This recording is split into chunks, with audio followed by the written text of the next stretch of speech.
Hello and welcome to the April 9th edition of the Bubb Report. Last week, Prime Minister Deacon Mitchell in Grenada announced a two-man cabinet reshuffle. In the reassignment, Infrastructure Minister, the Honourable Dennis Cornwall, would now serve as Grenada's Finance Minister, while Prime Minister Mitchell would assume the role of Minister for Infrastructure, a first for Grenada, where a sitting Prime Minister will serve in that ministry. Minister Cornwall and I look forward to learning our new ministries, to working with the PSs and staff at the ministries to continue to deliver on our transformation agenda and on the many projects and plans that each ministry is required to carry out. All ministers and I think senior management would in fact be subject to review, and we collectively would be subject to asking ourselves how can we better improve and manage the performance of the government. And part of that also involves giving ministers the opportunity to experience, handle and manage different portfolios. In addition to this personnel change, the Prime Minister also made economic and financial announcements that will impact the national community, including the removal of the cap on freight for business, as well as the government's decision to move forward with bi-monthly payments in the public service. Such a policy approach is in fact supportive of our workers in particular, because what it allows is for you to have, in a far shorter period of time, ready access to your salaries to meet the several financial commitments that you have. You're also satisfied that there are certain advantages, for example, that can come with that by, in fact, for example, for employees who have loans, the faster you pay your loans off is the more interest you save, and it puts you in a better position, in fact, to be able to address other financial commitments. However, Daisy Hazard, the Public Relations Officer of the Grenada Public Workers Union, in an appearance on Calistro Faria's The Narrative program, expressed concern that no prior education or consultations were sought by the government with the workers who would be affected by this change. So yes, we have asked for money management, financial seminars to be run with workers. And we've also heard, and a lot of that has come from the diaspora. What's the big deal? Y'all are too backward down there because I live abroad and I have been receiving my monies bi-monthly. But it's not about being backward or about being intellectual or forward thinking. Any change at all, even if it's change that's for the positive or for the good, comes with a bit of dissonance, comes with a bit of conflict, because once you present a human person with change in terms of how they're used to something being done, there will be questions, there will be concerns, and those should be answered. But the bottom line is that the bi-monthly payments really is nothing that's going to benefit workers. There is no benefit in it for workers. If anything, who will benefit would be the private sectors. This week on the Bubb Report, we will attempt to make sense of these developments with a panel of private and public sector experts. We welcome our guests, Dr. Stephen Fletcher, Public Policy Analyst, Mr. Christopher Diali, entrepreneur and former business representative in the Senate, Dr. Curlin Gilchrist, economist, and Mr. Oliver Joseph, Grenada's former Minister for Foreign Affairs and International Business. I am your host, Dr. Kellen Bubb, with this week's editorial titled, In Support of Patrick Roberts, a Grenadian Diagnosed with ALS.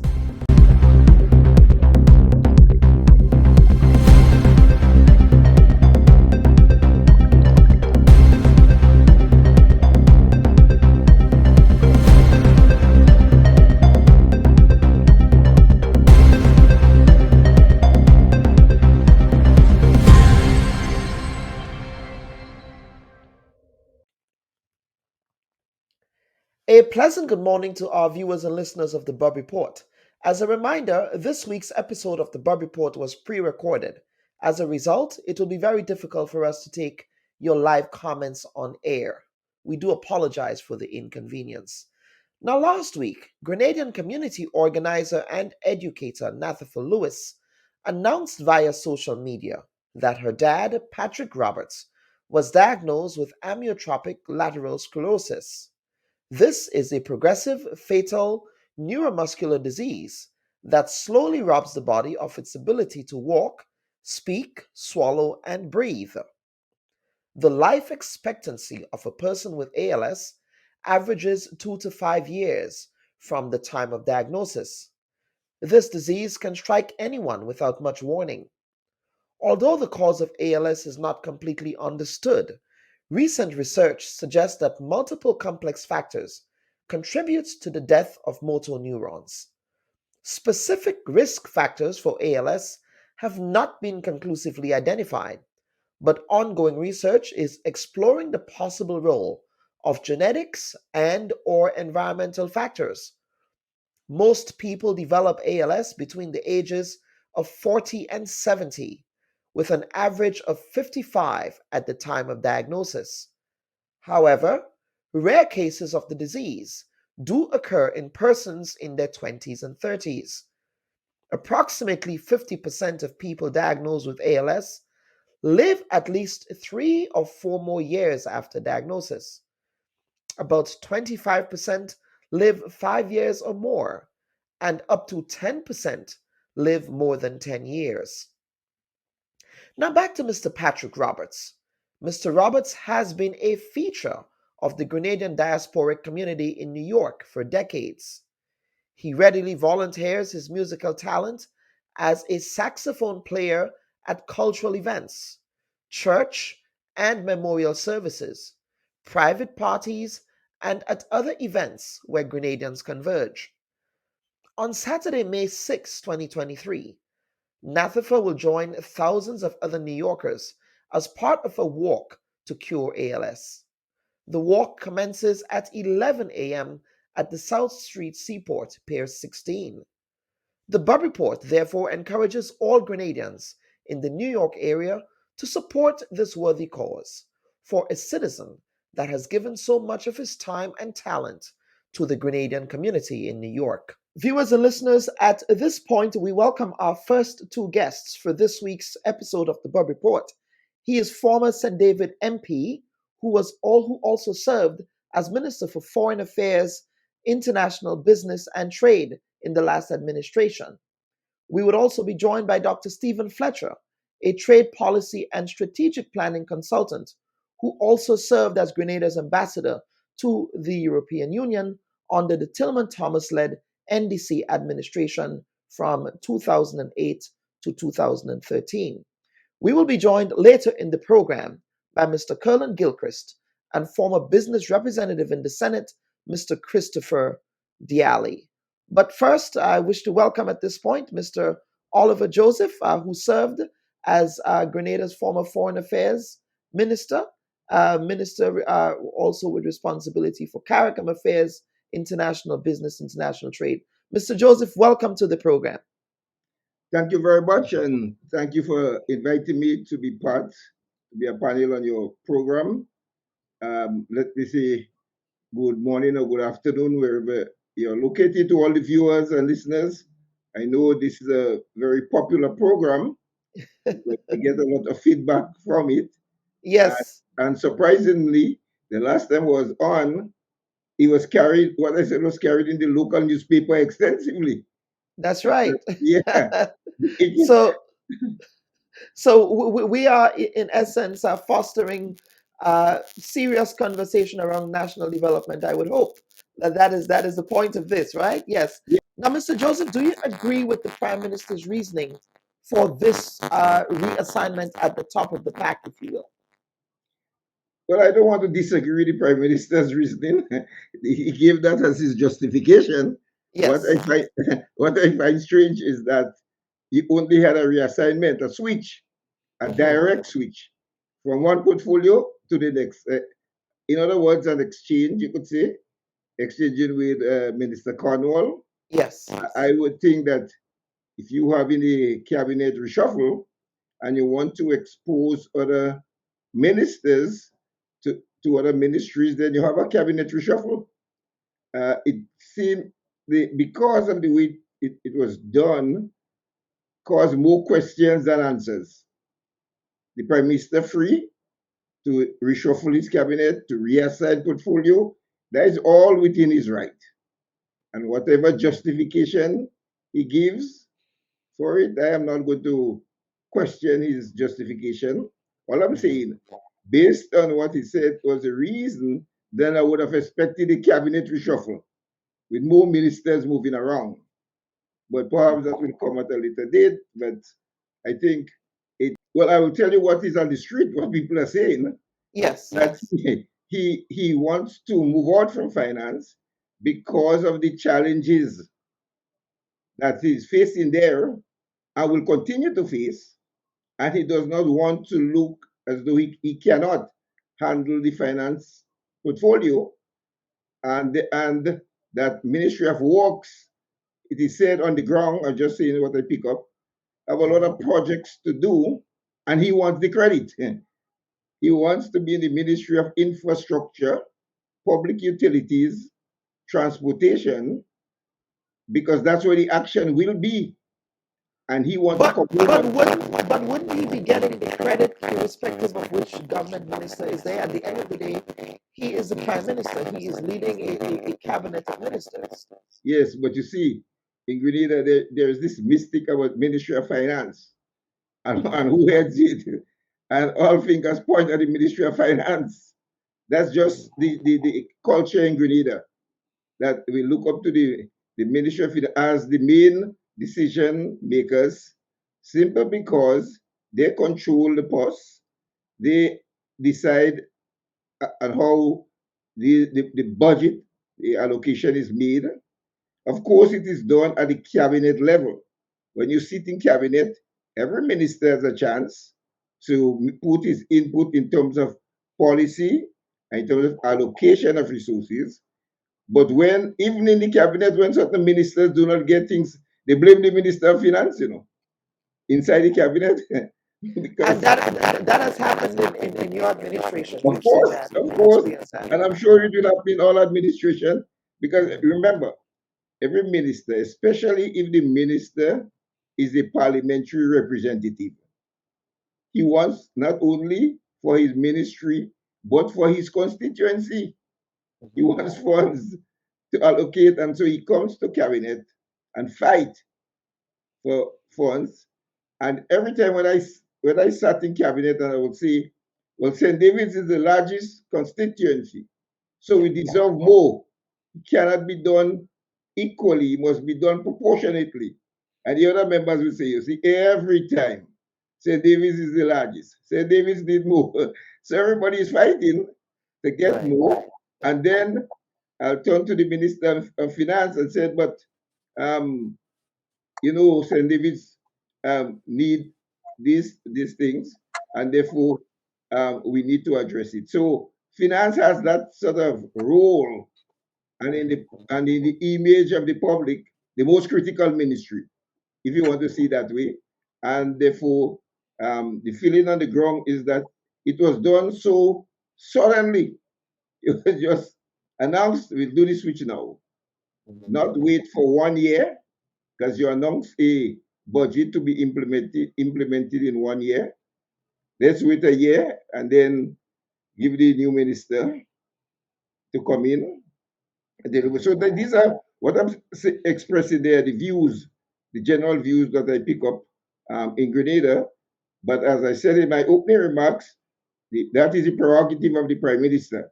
He can switch whichever minister, he can reshuffle minister. That is his prerogative to do.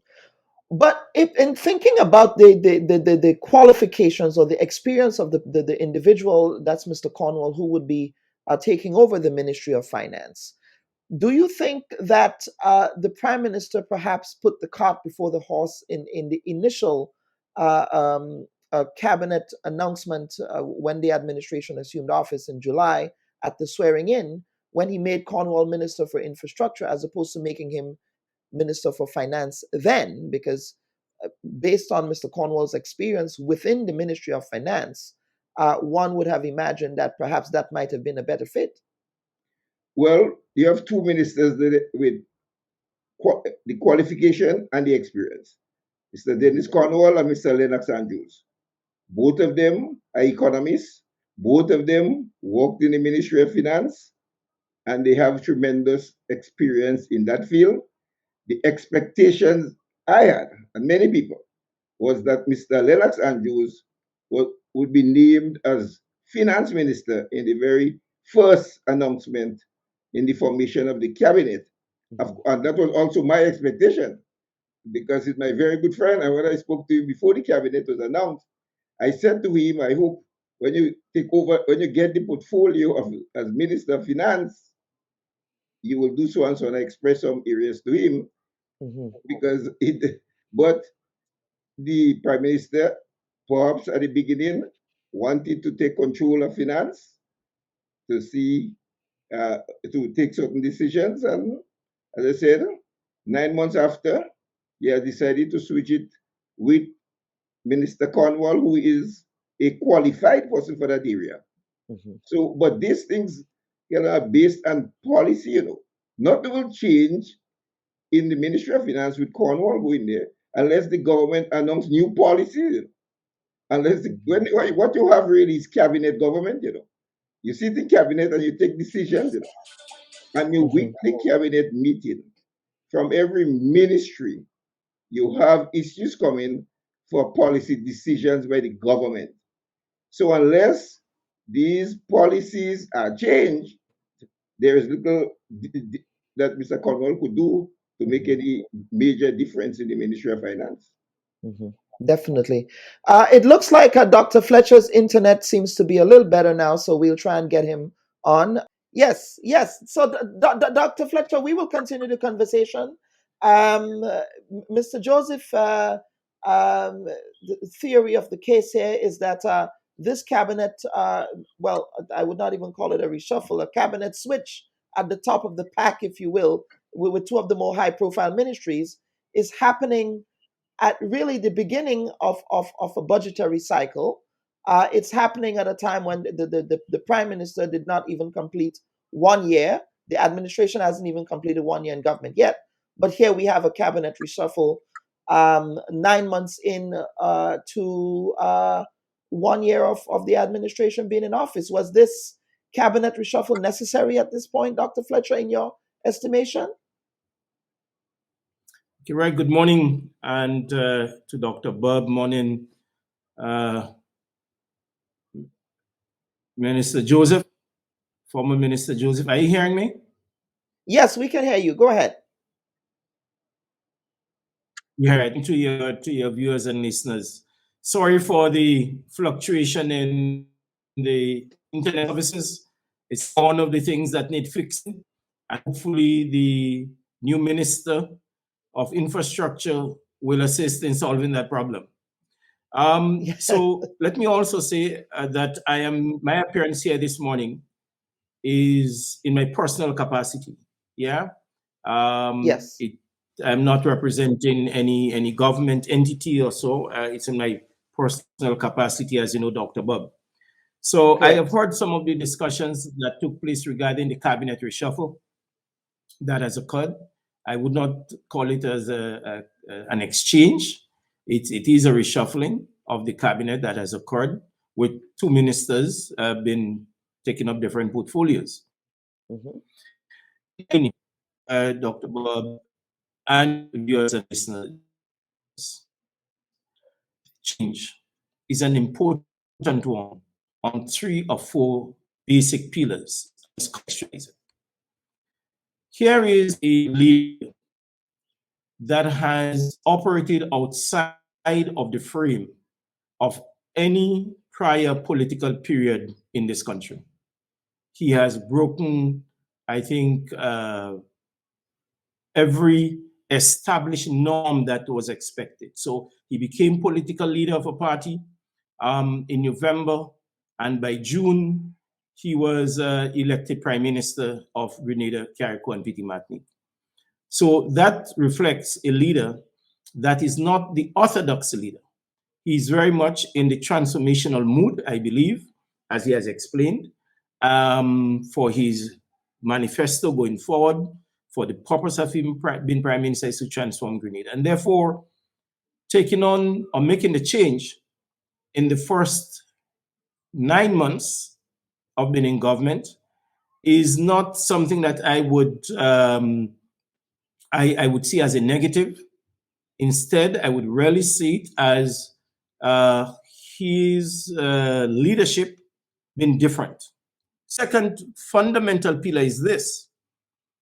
This Prime Minister has indicated and have stated to the country repeatedly and reiterated that his government is about transforming Grenada.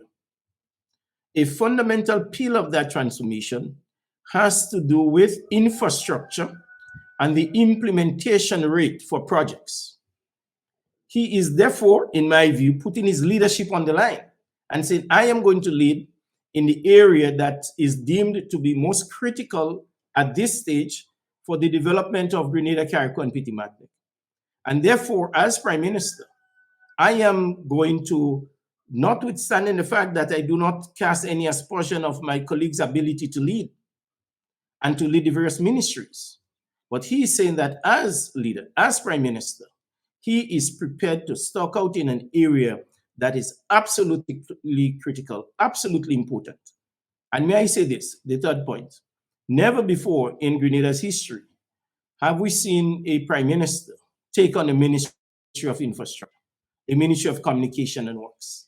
All right. So I think that adoption of that portfolio by the minister is a very strong signal to the country, to international donors, to regional donors and lenders to the country, that as Prime Minister, he is leading the pack and he's prepared to take the stage. With regard to Minister Cornwall's role. Yes, go ahead. Go ahead. Yes. We all know that Minister Cornwall has served in a senior position within the Ministry of Finance, and therefore he has some appreciation of what is required to manage this ministry, but also to provide leadership for that particular ministry. And therefore, I do not see anything unusual about this change at this time, save and except a fundamental indicator of the type of leader that the Prime Minister is at this point in time in his political career.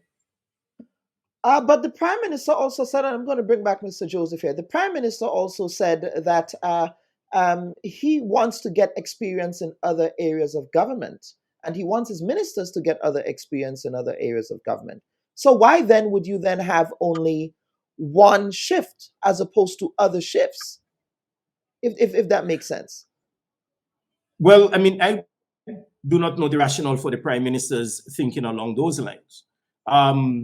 As an outsider looking in, as someone who's been involved in organizational development and strategy for quite some years now, what I can see is a Prime Minister who is thinking through the issues, who probably at this point in time, based on his scope of things, based on where he sits, and the information that's available to him, he's probably deciding that this is the right move to make at this point in time. And I think only Prime Minister really could give a thorough explanation as to why he made that specific move in terms of changing, one minister as against a more wide change within his cabinet. Right. Well, so I would be certainly pressing the Prime Minister on that, because that was one of the statements that he made. But Mr. Joseph, I want to respect your time. You heard what Dr. Fletcher said here. Do you buy the way that he has framed this, Mr. Joseph? Well, that's his perspective. I respect people's perspective and issues, but you see, as a former minister, policy issues are made in cabinet. So, and the Prime Minister is the head of the cabinet. The Prime Minister have ministers in the various ministries that carry out the government policy. At this time, I'm saying that it makes it look as though Minister Cornwall is not carrying out the policies of the government in the Ministry of Infrastructure. That is how it makes it appear. And therefore, he must move him, and he will take over the ministry. And as Prime Minister, he can get the policy implemented, whereas Mr. Cornwall could not have done that. You see, that is one way that the public is looking at it with the one switch. Now, if you had a cabinet reshuffle, with several ministers being moved around, I would not advance that argument. As I said before, the prime ministers are right as the head of cabinet to assume any responsibility he wants in any ministry.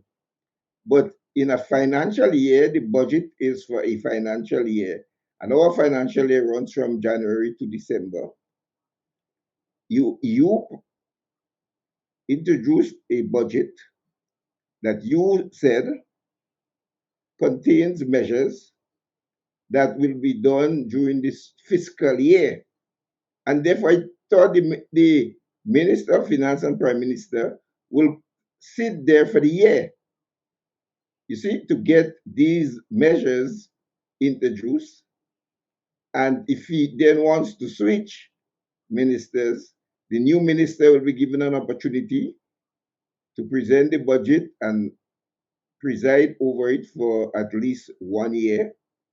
But to do it in 9 months look like something is not going right that you want to correct, and therefore it must be done now. You see, that is, you can create that sort of impression to people that are following this matter seriously. And as I said before, there is the Ministry of Finance is seen as this power ministry and the most powerful ministry. That is how it is seen in our country. And therefore, why the Prime Minister want to give up the most powerful ministry? But as I said, But yes, some might say that the Ministry of Infrastructure is also a powerful ministry. no, I I mean, said, in no, historically, yeah, go that is ahead. that is why I said, in our Yeah. Grenadian culture, that is how it is seen. Hmm. Yeah, I did, premise my argument on that fact. Yeah. Talk to anybody in Grenada. That's how it is. That's how they see it as the Ministry of Finance. But Dr. Fletcher, and we're also joined here by Dr. Gilchrist. Gentlemen, welcome. Mr. Chris Diali will be joining us shortly. But Dr. Gilchrist, you've been hearing the conversation here. We're teeing this up with the cabinet reshuffle. I can't remember a time in post-independence Grenadian history when we have had a cabinet reshuffle so soon following an election, but a cabinet reshuffle that only included two people. How do you react to what occurred in St. George's, the Prime Minister's announcement last week? Well, good morning and good morning to my colleagues. Yes. I see Mr. Joseph is there again. I'm first time with Mr. Joseph. Yes. Good morning, welcome. Yes, but from my own understanding, I'm a bit alarmed though at the reaction to the public, and I think that we have to get accustomed with under this government, under the new leadership of Deacon Mitchell, different things being done. All right, and I understand. I see what Mr. Joseph is pointing to, but I don't think anything is wrong if you realign ministries to ministerial portfolio, to activate your agenda. So the moving of Mr. Gilchrist, I don't think that's the issue. I think the issue is timing. This is he's had a very short time in the Ministry of Finance to be able to understand the workings of that ministry. To have a reshuffle in such short order, one would obviously raise concerns. But okay, put it this way. Yes. He's still a chairman of the cabinet, Hmm. and notwithstanding he doesn't have the portfolio of the Ministry of Finance. In a sense, he still has a say because he's in cabinet and decisions and policies are made in cabinet, collective responsibility. So I am not too worried. I mean, the Ministry of Finance, as far as I understand, is pretty stable. I think the fiscal regime is rather stable. And I believe that the Prime Minister still has a say on financial matters because he's the head of the cabinet. He's the head of the cabinet, yes. He's the head of the cabinet, and any major issue still has to get the approval of the cabinet as a collective, and he's chairman. So I'm not too worried. If he was not the Prime Minister and head of cabinet, then I would have been concerned. But I'm not concerned. I'm not really concerned.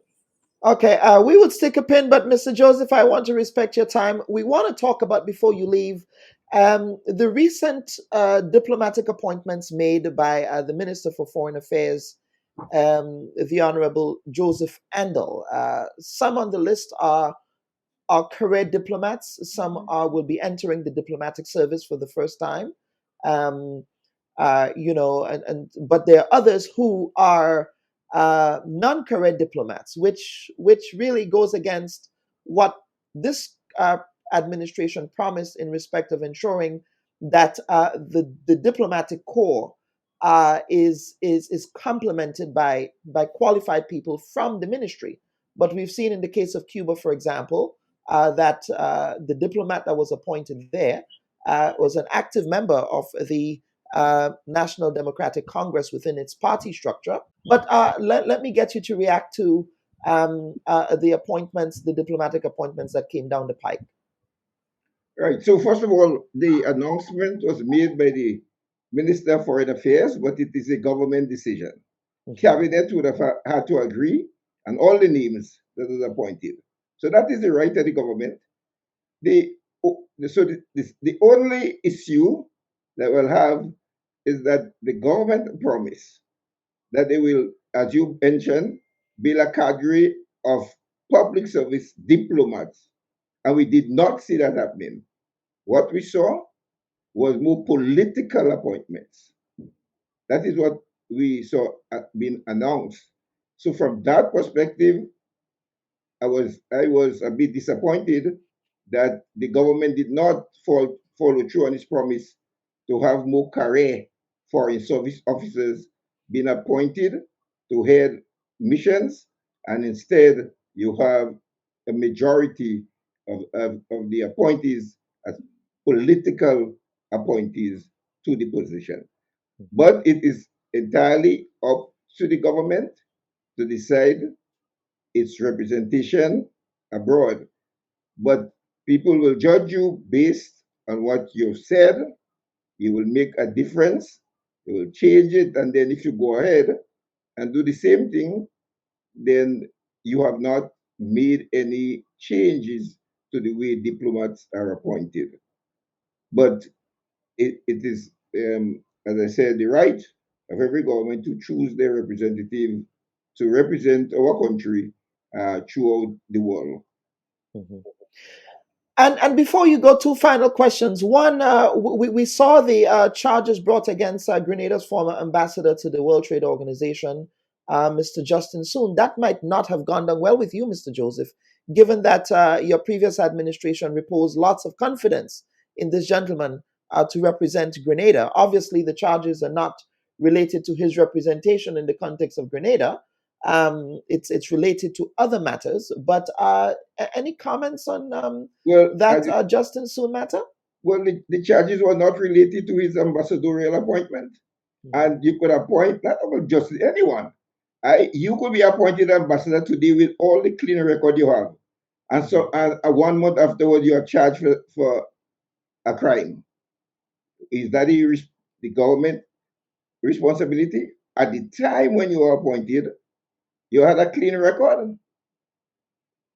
It so turned out that 1 year afterwards, you were investigated for a business that was business deal. And remember, the business that he is in, that some governments are completely against. And he was making a lot of headway with his Bitcoin. And therefore, they will always attempt to get into his business to determine, to see what kind of damage he was doing and how to stop him. And so that's completely apart from his diplomatic appointment. So I am not unduly concerned about what is taking place there, because our government could not have been blamed for that. And you notice that he also had arrangement with Dominica as well.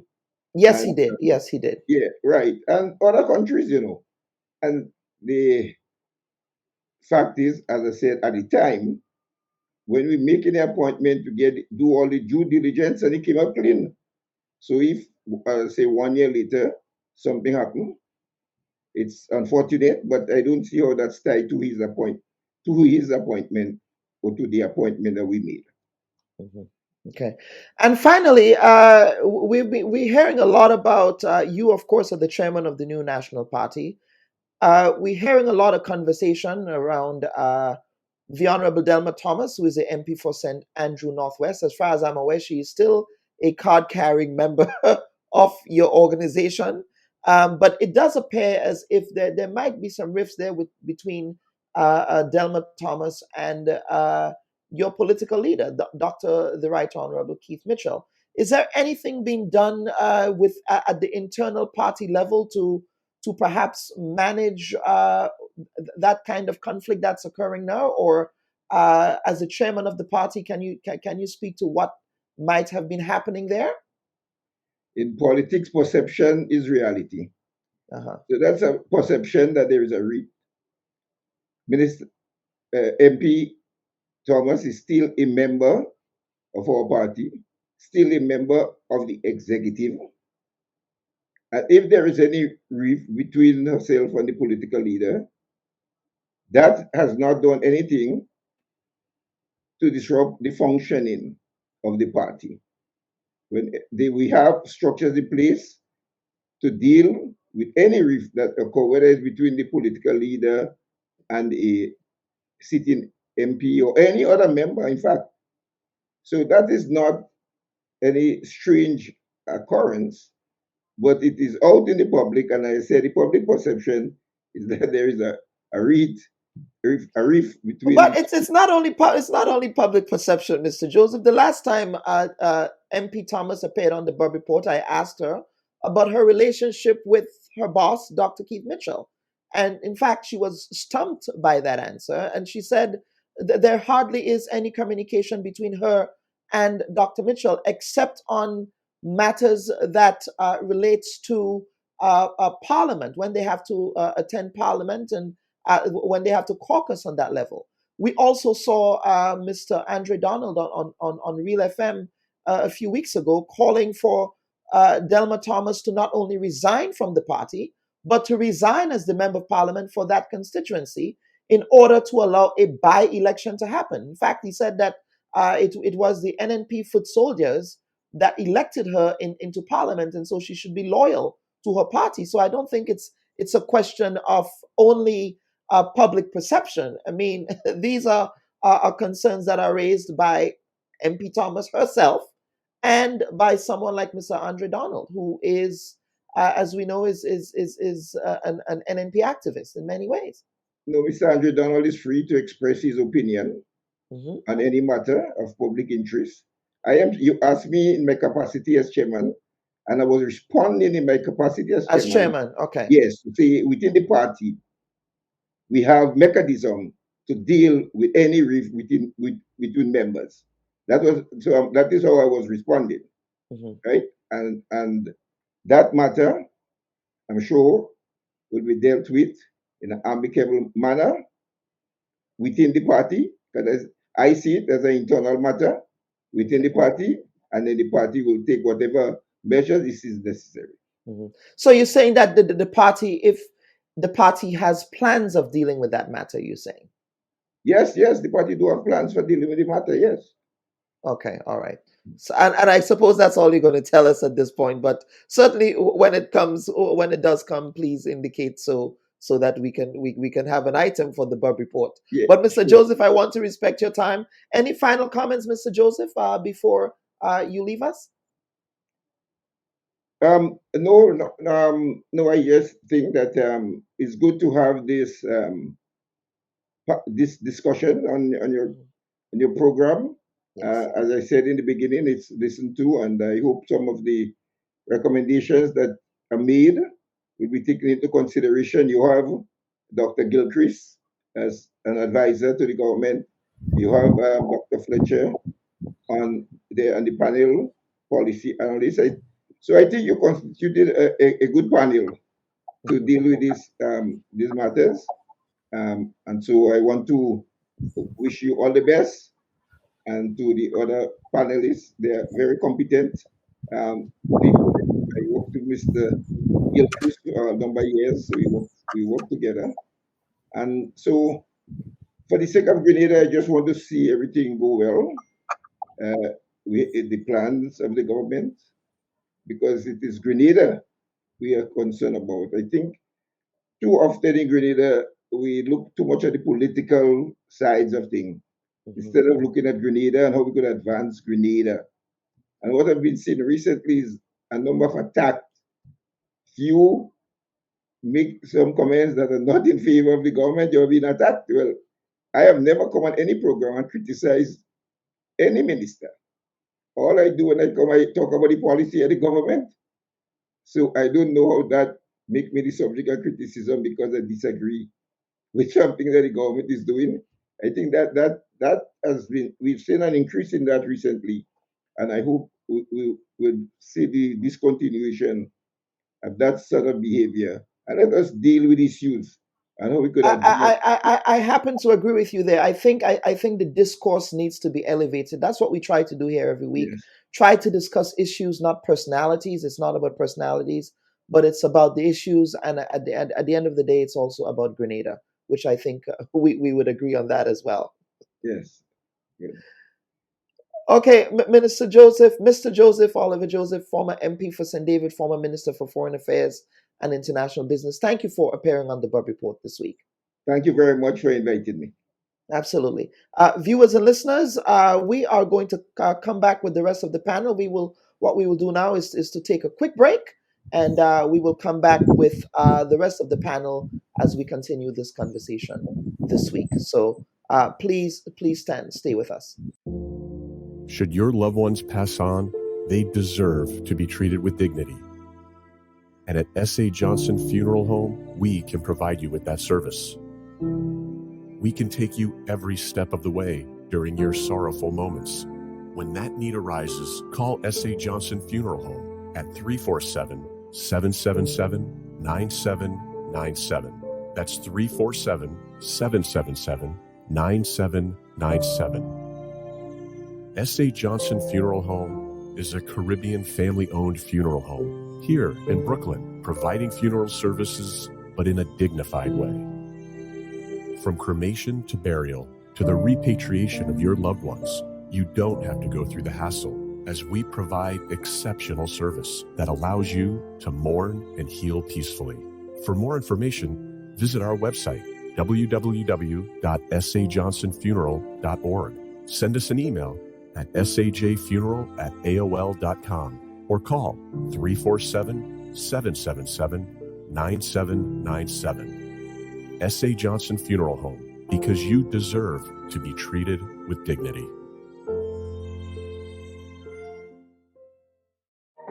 Hi everyone, thanks for checking out the Bubb Report's social media pages.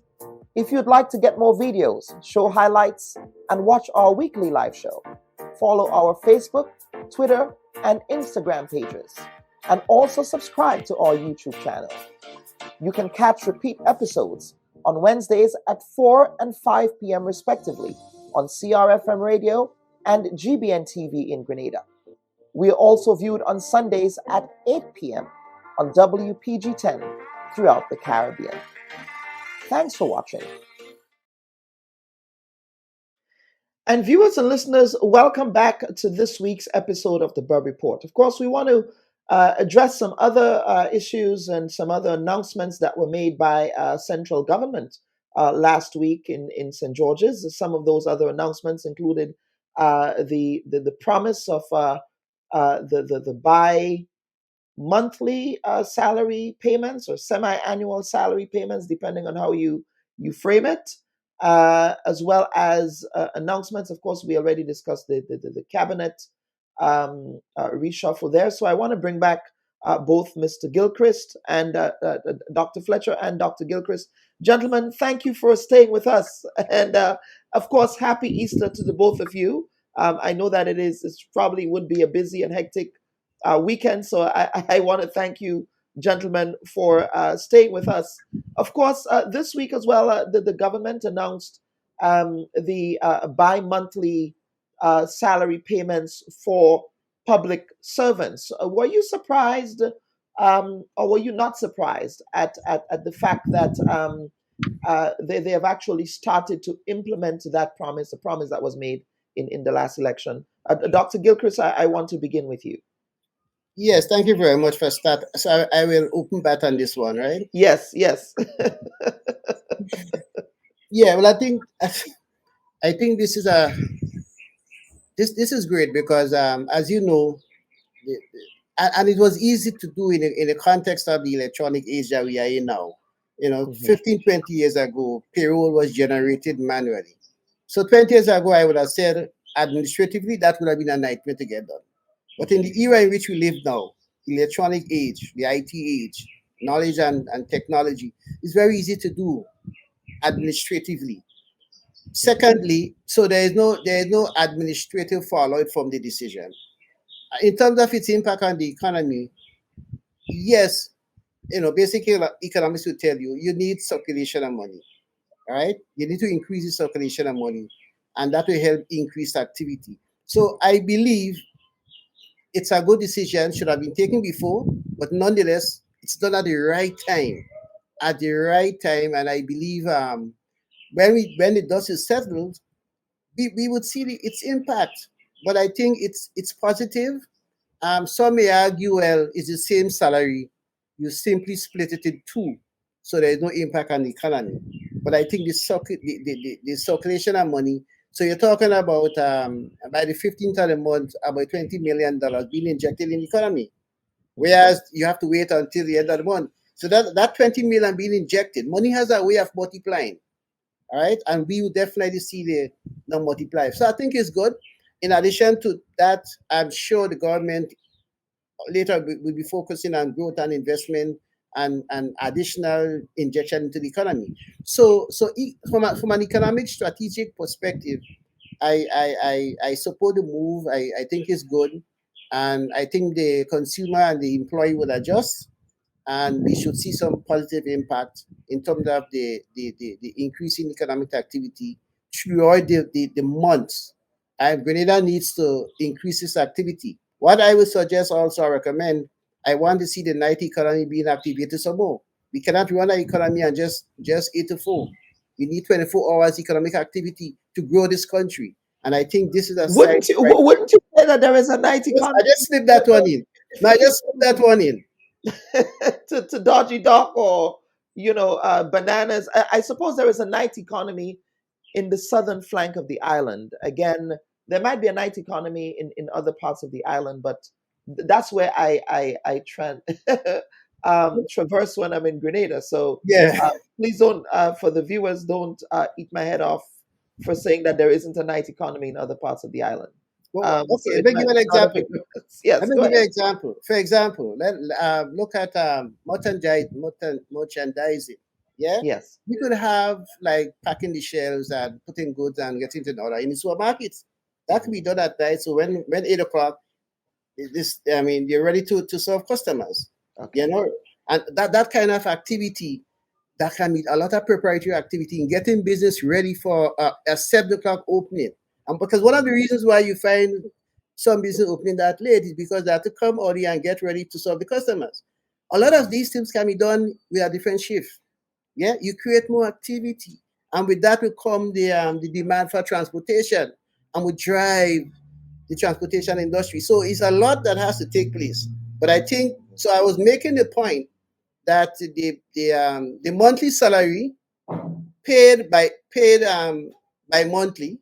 It's a monthly salary, but it's payable by monthly. I think is a step in the right direction because it help as part of a number of other things to increase economic activity and business in the country, get the country busy and get the country going. Dr. Fletcher, you've also straddled civil society as well, but the unions, in reacting to at least the public sector unions who have, who are employed by government, they have expressed concern that there was not proper consultation with them as a result of this process. In fact, they've said that consultations are now happening now after the fact, after the implementation of the policy. Daisy Azad, who appeared on Callisto Faria's The Narrative program, expressed the view that perhaps there ought to be financial literacy training for people who are not used to getting their salary, at least half of their salary, on a fortnightly basis within the service. What are your thoughts on that? Should the government have done more to have some education around the implications, the financial implications of such a bi-monthly arrangement? Right, Dr. Bubb. Just before I get into this specific question you asked me, Dr. Bubb, with Yes. with your permission, Yes, I go would ahead. like to just deal with one or two other issues. Sure. Unfortunately, I joined the program late, as you're aware of, because of internet problems. Correct. So I take that, well, it's not my problem, is issues of service. It's of the service provider infrastructure. Yes. Yeah, but nonetheless, no I want over to, that. for the purposes of your listeners and viewers, Yes. I would like to just hack back and make one or two comments regarding the previous issue that we addressed vis-a-vis the cabinet changes with Yes. minister. Sure. I think it's important to bear in mind, as I said in that previous section of the program, that this is a political leader that is learning very fast on the job and getting things done at a rate and at a pace that we are not accustomed to, that we are not used to. His stint in the Ministry of Finance, as I would say, i.e. the Prime Minister, I think would have allowed him to get on top of the issues in a rather short period of time. And I think this is why he feels competent and confident that he can take on other challenges to achieve the transformational agenda that he seeks to achieve on behalf of the Grenadian people. In other words, here is a man, in my views, looking at him, a man with a mission, a man with a plan, a man who is confident, who is assured of the support of the Grenadian people, and is working on behalf of the Grenadian people. And therefore, he probably does not see the need to unduly spend time in an area that he already acquired the skill sets and so on that is needed to do that particular job. So I just wanted to put that as a last resting statement on the cabinet reshuffle. Mm-hmm. With regards to the issue of the bi-monthly payments. Yes. As an economist myself, I think this is fantastic. It is a real game changer, especially for the rural economy. Well, except it's only happening with a small subset. Obviously, government is the largest employer in the country. Absolutely, so, yes, government is the largest employer. Yeah, you're right. I can see that. So go ahead. But let me put on top of that, and that's where I'm going, Dr. Bubb. Yes. I wanted to lay the basis. Well, not wanted to. I'm laying the basis by saying the following. I think already over probably a good 25 to 30% of the Grenadian population already receives bi-monthly payments. Right? People in the services sector, hotel and accommodation sector, the construction industry, some firm and some government employees already receiving bi-monthly payments. So it is not a totally new initiative. It might be new for the broader section of the public service, and hopefully the private sector will come on board at some point in time. So that move is really important and critical. And I want to say, in commenting on this, I am adopting and accepting the arguments already put forward by Dr. Gilchrist. I'm in total support of this. But there are about 5 additional points I want to make on this bi-monthly payments, because it is so important, Dr. Bubb. Notwithstanding, I'm going to come to your question, your specific question that is to me. Yes. From an economic point of view, we are going to see mass circulation of money in this economy. In an anecdotal form, Dr. Bubb, I don't know unless you're in Grenada, but next time you come, I will take you around on a fortnight, Friday evening. I will be taking you up on that offer. Please do. I want to take you through the town of St. George. Mm-hmm. And you will see the construction workers and so on in the bars, in the shops, in the restaurants, and so on, really spending and having money circulating into that economy. I can just imagine what will happen as we go out into the rural economies where construction workers exist, where some of the public servants are now going to be paid on a bi-monthly basis in places like Grenville and Sates and Victoria.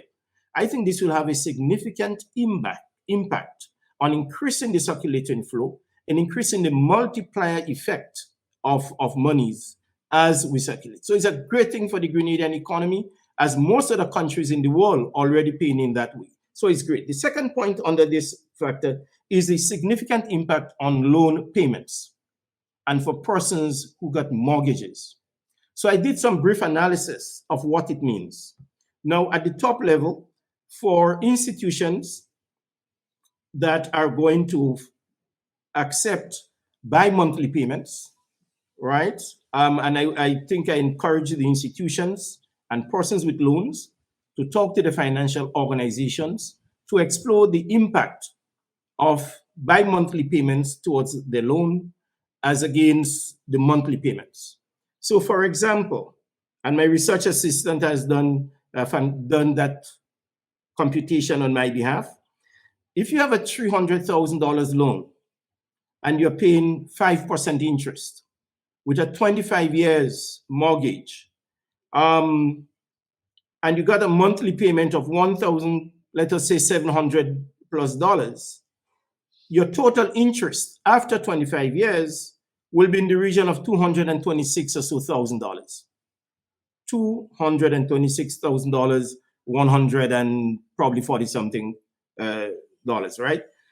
Now, if you are doing that on a bi-weekly basis, your total interest payments, right, will be in the region of $188,000 rather than the $226,000 thereabout, and you will certainly be seeing a significant saving.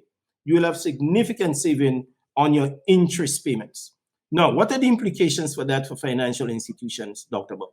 And this is where we have to get into deep analysis and bring the economists on board, the businessmen on board, to understand the fundamental impact of this measure, which seems to be well coordinated, Dr. Bubb, and is in sync with the overall government economic program for transformation.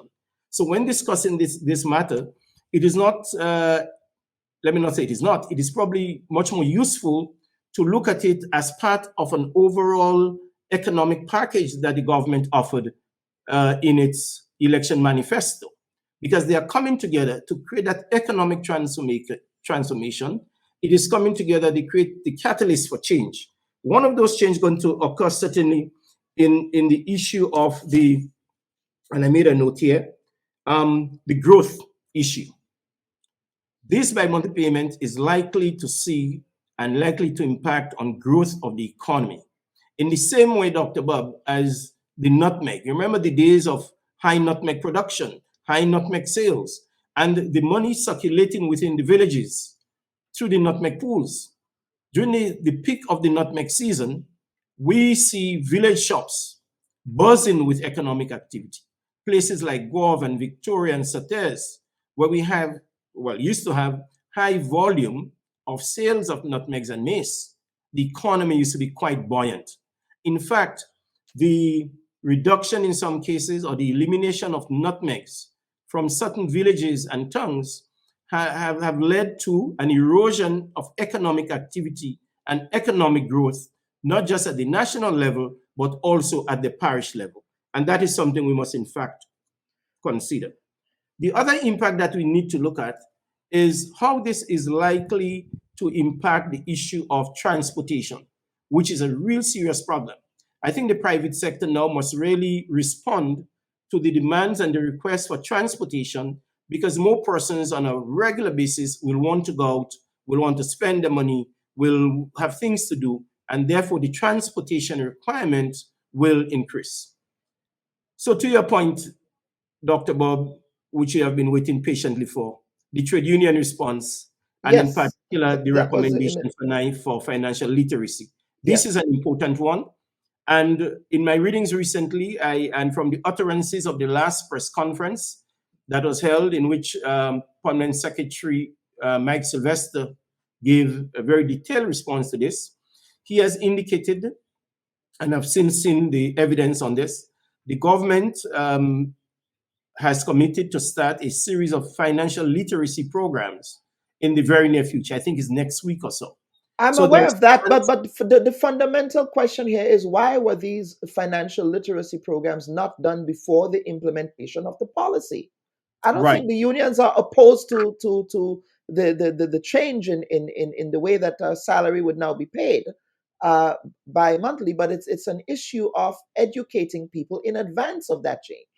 Right. And this could be debate. I am an educator as well, as you know, and I'm all in for education and preparing people for what is to come.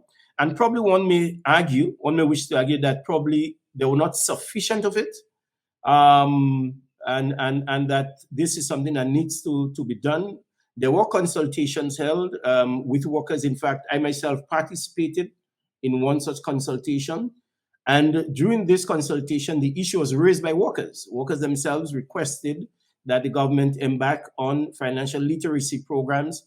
And I'm happy to see that they have heeded the call of the workers and are responding to provide the education. Now, we can always argue which one should come first, second, or third, what the lineup should be like, what the coordination must be like. I think the important thing to recognize now is that it is happening. I think this is the most important factor now. As we say, the horse is already out of the stable. The payments are going to be made from the 15th. So what we have to do now is support that with the education that comes along as requested by the public servants themselves. And Mr. Diali, welcome to the Bubb Report, sir. A lot has happened since your last appearance on the program. We have a lot of catching up to do, shall we say. So I'm really happy that you can join us as the predecessor to Mr. Rahman in the Senate. And of course, as an entrepreneur yourself, the government, I want to begin with the Prime Minister threw a shot across the bow in respect of the bi-monthly payments to the private sector, that the private sector should now come on board. And this is how I would tee up my questioning to you, sir. How do you react to a government's decision this week in respect of bringing that bi-monthly payment forward and beginning the process of implementing that program? And would the private sector come on board? Karan, it's a pleasure to be back again. Yes, I apologize for my tardiness and not coming on a little earlier, but that's all right. It's Easter weekend. Apologize. A lot is happening. And I want to say hello to Dr. Stephen as well, Dr. Fletcher. Yes. So let me start off by saying that I've got the tail end of Dr. Fletcher's thing on the bi-monthly payments. Let me start with the private sector first of all. Well, first of all, we can't force the private sector to go there. Most private sector companies that I'm aware of, large ones, my own in part as well, pay bi-monthly. So it is nothing new for us, those of us who have the cash flow. So that is the key. Some smaller business would not be able to have the cash flow to pay bi-monthly based on how their collections of cash come in. And I will get to that shortly from a government's perspective as well. So I believe for us in the private sector, the larger ones who have the cash flow and could afford will certainly go there or is there already. So I don't think it's a problem for us there. But the smaller and more medium-sized ones where cash flow can be a difficulty and may have run overdrafts, it really depends on how their business get their monies in order to facilitate those payments. So that'll be my comment on that. Regards to what government have done with bi-monthly, I have no opposition to the fact that they want to pay their staff bi-monthly.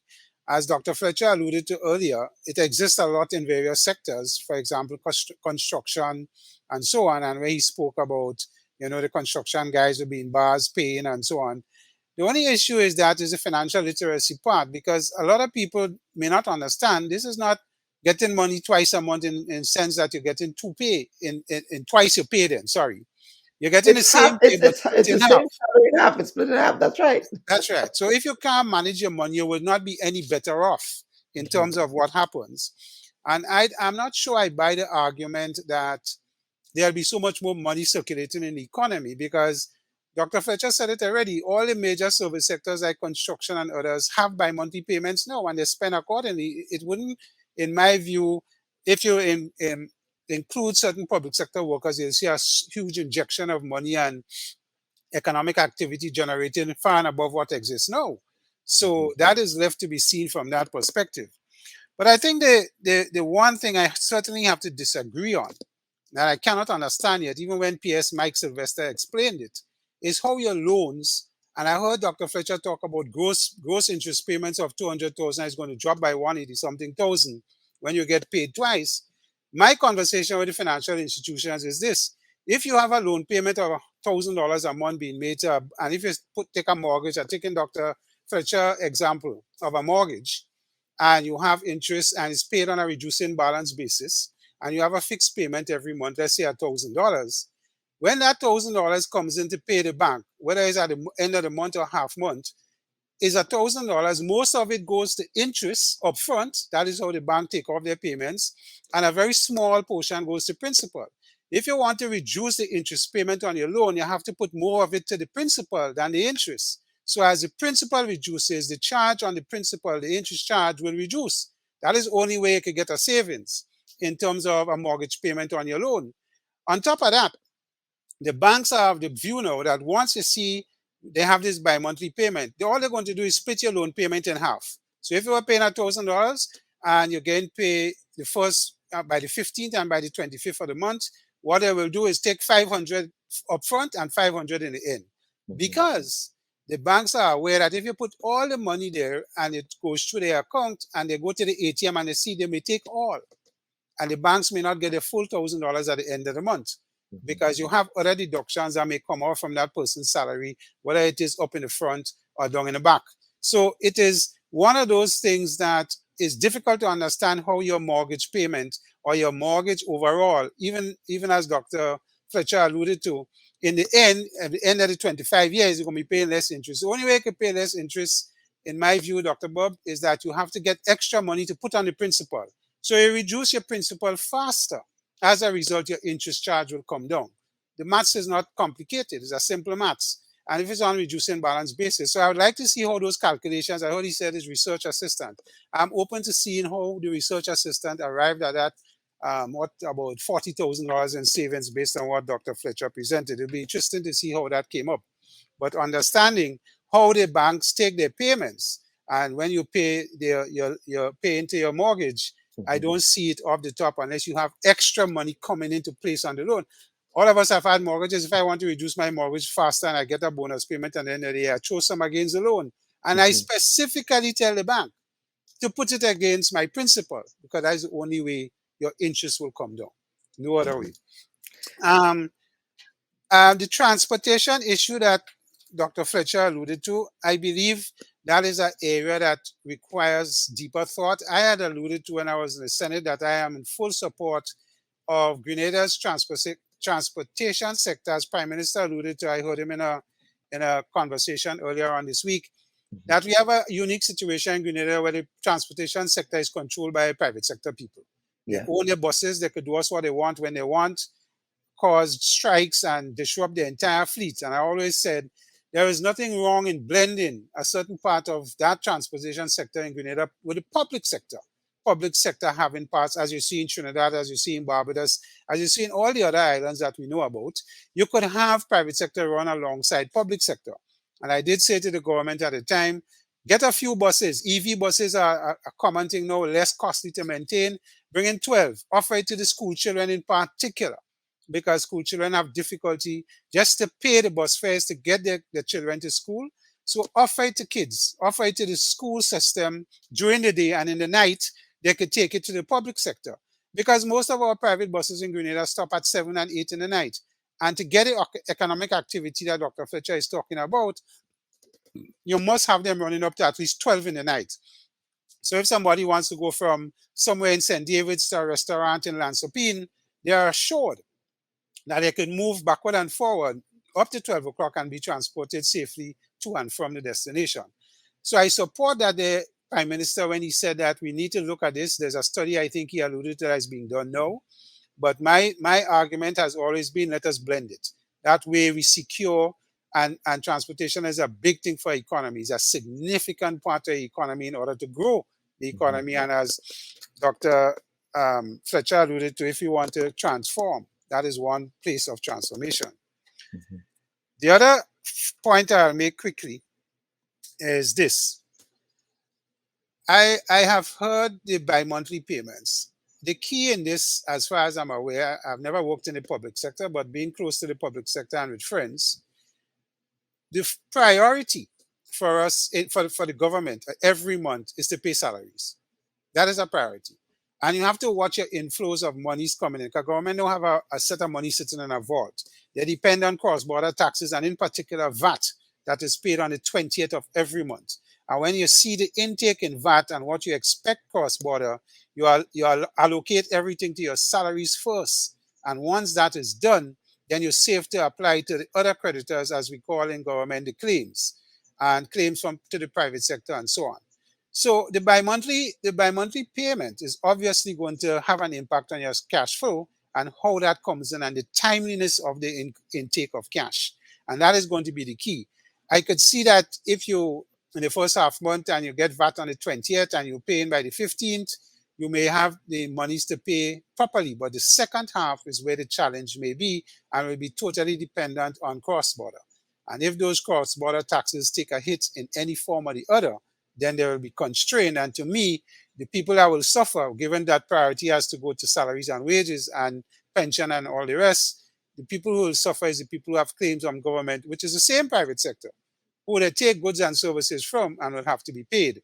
So it will be interesting to see how that works out in the next few months and where, if there's going to be any constraints at all based on how that cash flow operates. So I only saw that as something, as somebody who in the business of understanding cash flows and the constraints, and to see how that bi-monthly payment will affect government's cash flow in particular, where the main source comes from VAT on a monthly basis and cross-border, and to see how that works. So that will be my last comment, except to say that I know that there will be some administrative costs in the background to do a bi-monthly payment, as for example, with NIS and other deductions come out half-half, or would they take it out in one set part in the last payment and do one transfer to NIS.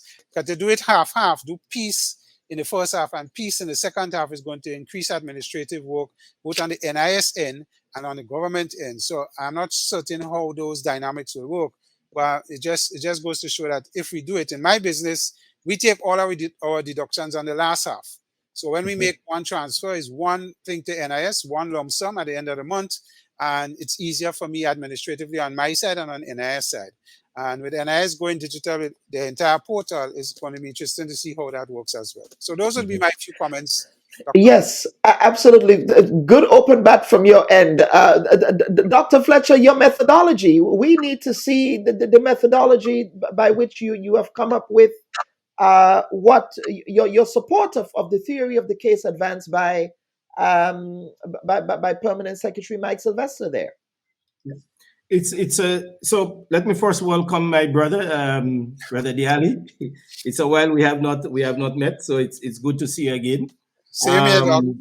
Yeah, certainly we always have healthy exchanges, and that's useful. It's very good, so that's fine. So if I may just also indicated that certainly Mr. Diali is very thoughtful and give serious consideration on issues. And his last point he made regarding the impact on cash flow, government cash flow, and the transfers, I think it's really worthy of consideration by the ministry.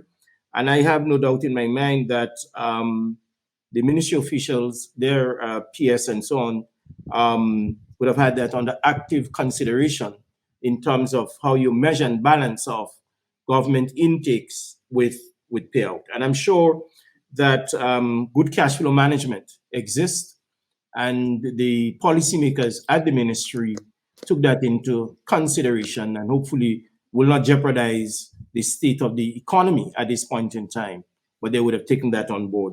So I just want to indicate that. With regards again back to the biweekly computation, it's very easy to really calculate that. You see, because it's all about, what it's going to come down to, Mr. Diali, listeners, and Dr. Bubb, is the way we choose to do business and the way we conduct business. So if you're making twice payments per month as against once, it's the same amount of money. So let's establish that. It's not increasing. Your salary is not increasing. Your loan mortgage is not increasing, nor decreasing. But you are now making you're increasing your contribution. Rather than once, you're contributing twice to that payment. And even when you take a simple calculated look at it, it should show a decrease in your interest payments. Because rather than having your interest payments now calculated on 30 days, is now been calculated on 15 days with the same interest rate remaining constant. You're not changing your 5%, you're not changing your 6%, you're not changing your 7%. The interest rate remain constant, but it is now the frequency of the payment that should impact on the interest rate, providing the financial houses do what they ought to do in order to reflect that frequency of payment. For example, and my friend is quite aware of that, being in the private sector. Mr. Dial knows, if you are taking an overdraft facility,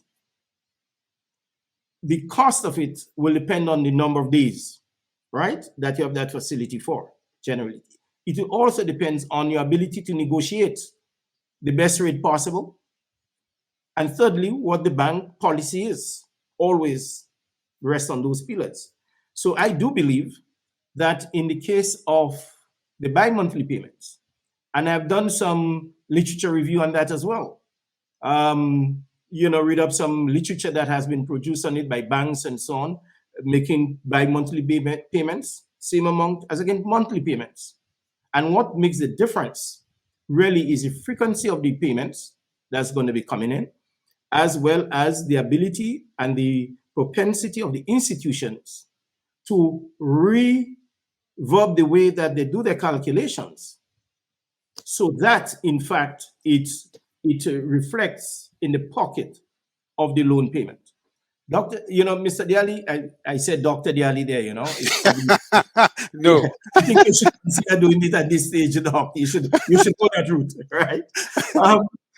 But Brother Diali, I would say, the concern for me, and this is where I see some innovation taking place here, is for the financial institutions now, who may now suffer a decline in interest earnings, possible in interest earnings, to regenerate, right?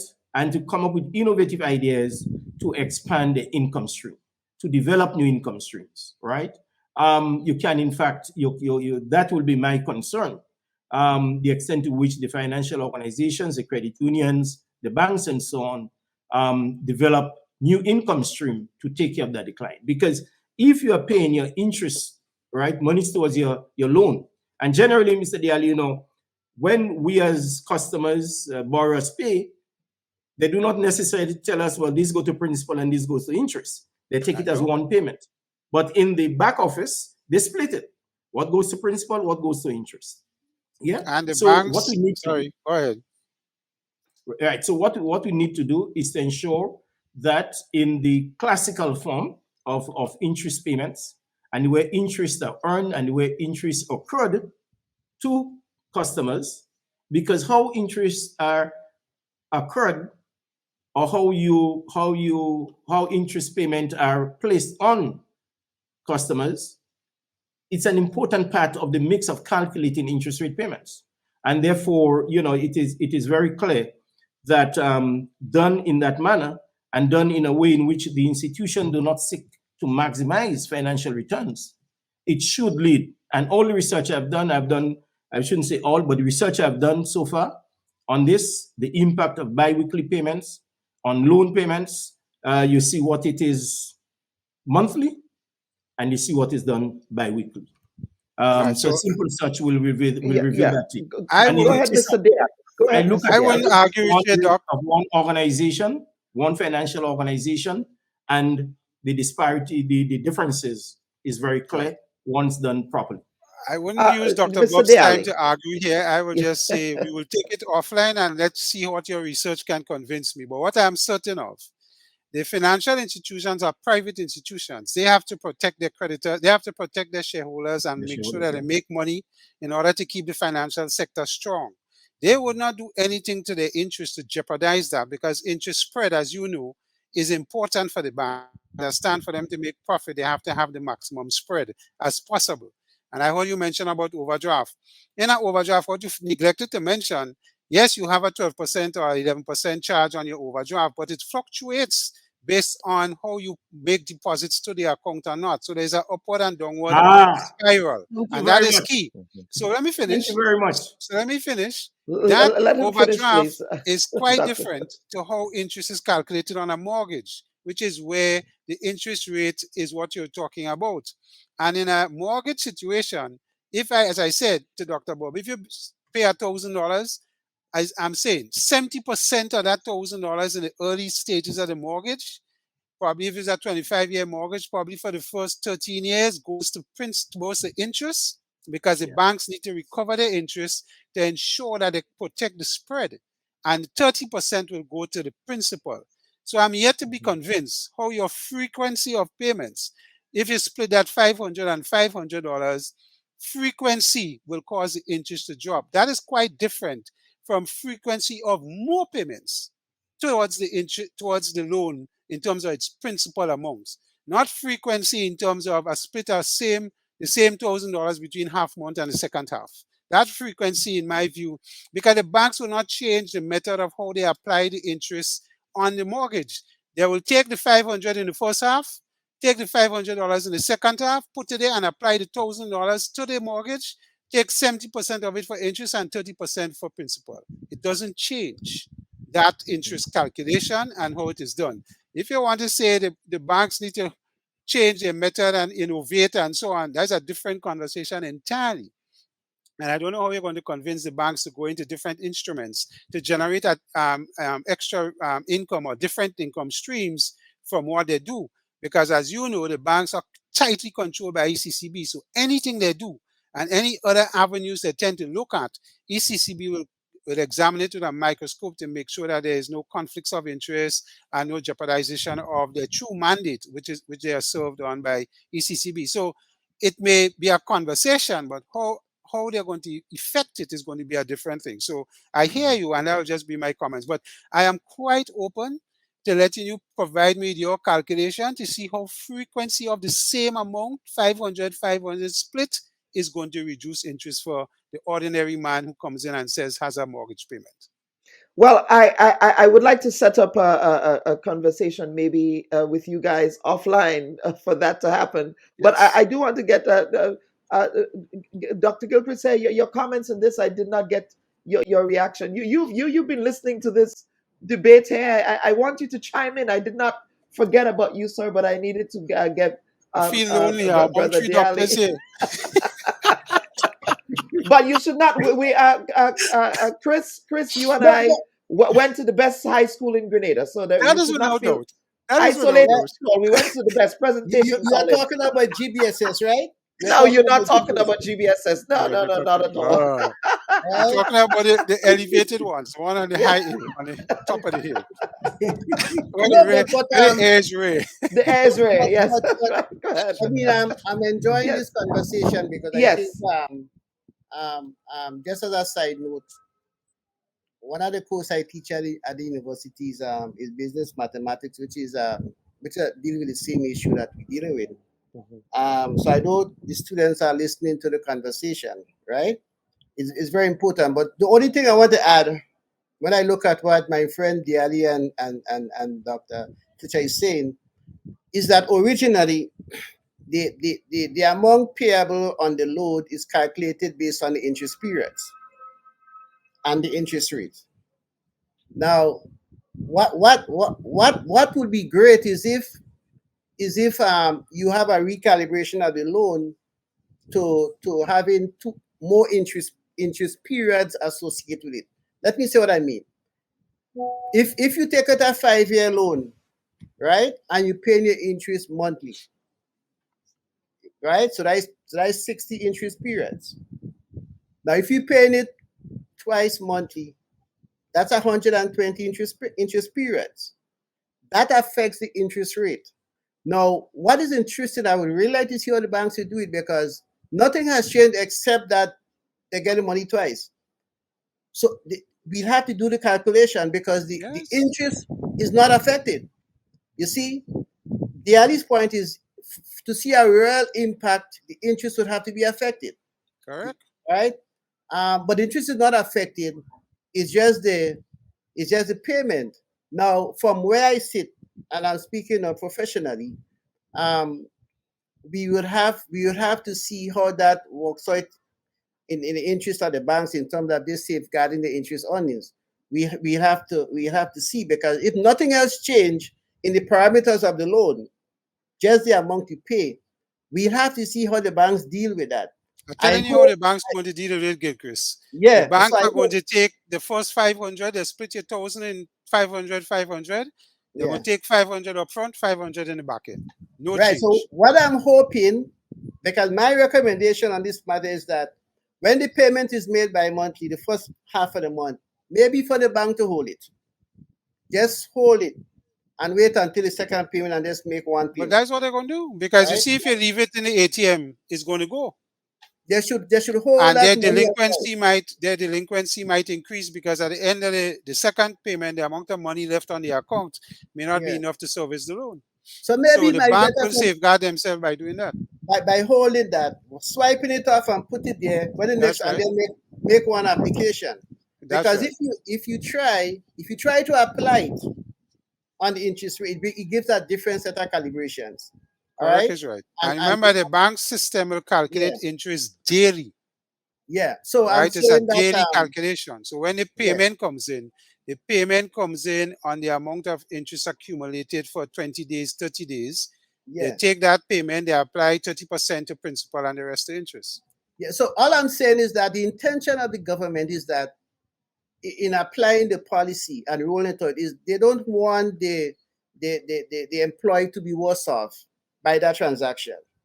All right. And Dr. Bubb points was, have some education before. Well, education before is always great, but I suspect we are learning together, right? And workers knew about this initiative way before. Maybe some people didn't believe the government would have come good on the deal, but it was announced way before. So my point is, we have to learn as we go along, and I'm hoping that the banks will seek the interest of the employee, right, by applying it in such a way that the employee is not worse off. And the bank is not worse off. And that's the point, because as Mr. Diali said, that the bank cannot just carte blanche implement policy without directive from the Eastern Caribbean Central Bank. Yes. So, and again, banks are in business to make money. This is not. There is a profit motive there. No. The central bank sets the ceiling, right? Yes. All right. They set the ceiling. The margin is up to the individual banks, but albeit it is a competitive industry, so they are constrained by the competition and because they run their business, their operations from the margin. All right, between loans and deposits, they run their business on that. So it's small now. It's not, the spread is very small now. So I know the banks will be very concerned about any reduction in that money coming from the spread. I know they'll be concerned about it. I am hoping that the banks apply it in a manner that the employee is not worse off. And by worse off, I mean not just the money, but the length of time to retire the loan. Because what could happen, your mortgage maybe 20 years and you push to 25, all right? For you not to be financially worse off in the present. I don't want that. So the conversation is interesting, and let's see how it works out. But if there are any issues, I'm sure the Ministry of Finance is willing to listen and make adjustment. But let's see how it works. Let us hope so. Yeah. And the issue of the cash flow, let me just make a quick statement on the cash flow. Yes, let him finish, please. Let Mr. A quick statement on the cash flow. So I'm putting my bet on the competence of the managers of the Ministry of Finance. I'm putting my bet on them in managing that cash flow, because you get daily deposits from customs, and you have to wait. You get once monthly basically for bill and revenue. So the end of the month, the 20th, we pay VAT. What the deadline is the 20th. So you're good for the end of the month. Is the next 50 the issue? Plus you have all the servicing and the claims, and then debt servicing kicks in lump sum, and you got to prepare for the debt servicing bullet payments that comes in big. All right. So I'm putting my bet that the management team has done their work and has put things in place and has advised the policymakers properly. And I think maybe that's one reason why I believe that Minister Corner was added to the Ministry of Finance to help with overseeing that competence here to ensure that government don't falter in its financial obligation. So maybe that's one of the addition to the Ministry of Finance by putting a minister there who may have a hands-on knowledge and operational knowledge of how things should be run, and maybe put a team together that would allow the minister, when the adjustment need to be made by cabinet, to make sure financial obligations are met, are met on a monthly basis. That is important. The policymakers must be allotted by the ministry's team whenever there need to be any intervention by the policy. And I hope that is being taken care of. That's my contribution on that point. And I see, Dr. Fletcher, you wanted to add a quick end note to this here, and then we will go on to discuss the cap on freight. Dr. Fletcher, quickly. Yeah, no, I certainly, Dr. Gilchrist, in fact, echo some of my views on this part of the matter. With regards to the issue of the bi-weekly payments, unfortunately, my phone battery died on me. As I would have shown, viewers and so on, what the calculations are, in fact.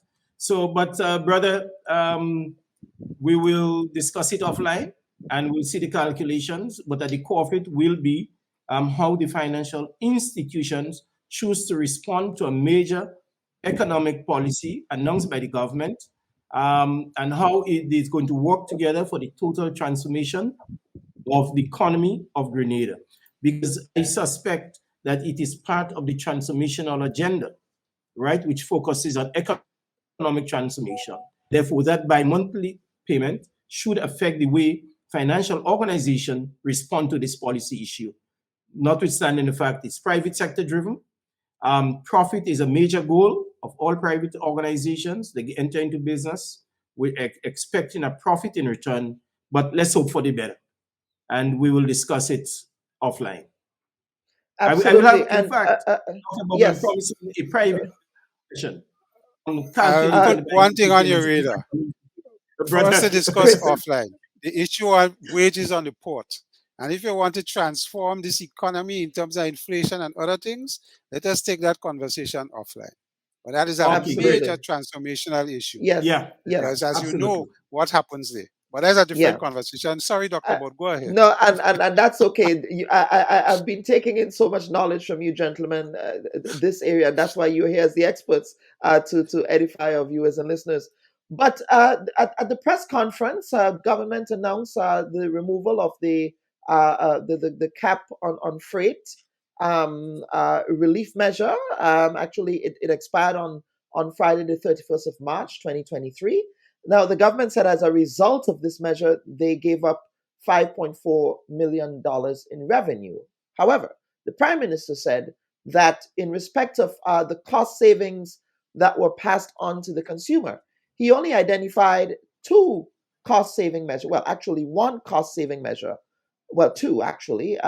Chicken and I believe he said cement. Those are the only two measures. However, we do know that the VAT tax relief still exists on 19 essential food items. The $10 electricity subsidy has also remained in place. Those have not been removed. But Mr. Dialli, let's hear from you. You're a businessman. How did you benefit from that cap on freight relief measure? Well, Dr. Bob, I was one of those that in the initial stages of that being introduced, Colin and myself and Dr. Fletcher disagreed because I didn't believe, and when I did my calculation, I couldn't see how the benefit would have passed on based on the capping of the freight. What has happened since the freight has capped is that there was a lot more confusion in customs as to how we apply this and where we get it done. And it created quite a disruption in customs calculation. That being said, in my business, and I could talk about my business, we couldn't pass on anything as a matter of fact. There was nothing to pass on in terms of capping of the freight for us. As a matter of fact, when we looked at how other prices increase in raw materials and other things, it totally negated any little savings we'd have gotten on freight. And based on how this calculation was done, as I said, the issue is when the freight was at 2019 level, and it was seriously high, and when it the government decide to cap it, the net effect is that I still have to pay the high freight. And when I get the lower freight, the difference between the high and the low didn't give me the kind of savings that would enable me to pass on a 5% or a 2% or whatever discount on the pricing of my goods. So I was never one that supported that $5.4 million government would have given up. Because if Prime Minister, and I mean Dr. Fletcher and them are here and Colin and them are here, they could probably tell us if in the economy, apart from the VAT concessions that we gave on some prices, how many goods, and I heard Colin talking about the other day about the basket of goods that we need to look at, dealing with minimum wage and so on and inflation. If we were looking at that, tell me which basket of goods this capping of freight affected. I believe it is little or none because of what happened with the freight and the magnitude of the charges that we saw. And I understand Prime Minister is correct. I support him. If freight is normalizing, why give up revenue that the government so badly needs? It is something that you need. So I wouldn't continue it one more day because I didn't think it got the desired effect in the first case. Again, this is more political in my view than economic, and how it touched people's lives and that. And I go back to saying to Dr. Fletcher, if you want to touch people and inflation and have more spending power in the pockets of the ordinary man so they could spend more and generate more activity in the economy, and you have to give them more money in the hand, we need to look at what's happening on the port. And Colin and I have always discussed how we're going to transform IRD to get difference and more spending power in their pockets. Yeah, the cap and freight. You've heard Mr. Diali again. Again, this is one of the recommendations that came from the private sector as well, in respect of having a cap, owing to what was happening with respect to global conditions, pressures around moving goods and services, owing to the Russia-Ukraine situation. But based on what you've heard, Mr. Diali, who is in the business, he's saying that this was more political and aspirational as opposed to really bringing substantive economic benefits to the consumer. Well, the intention of the policy, from my understanding, was to appeal to the corporate conscience of the private sector, in that here they were given a savings on a duty, which they were expected to pass on to the consumer. But what they did was take that savings and pay the supplier for the high cost of freight and high cost of the goods they receive. They looked at the total cost and therefore applied, right, in that context. So then they had nothing to pass on to the consumer. The intent of the policy was for the private sector to make a sacrifice, yeah, and that savings from just the duty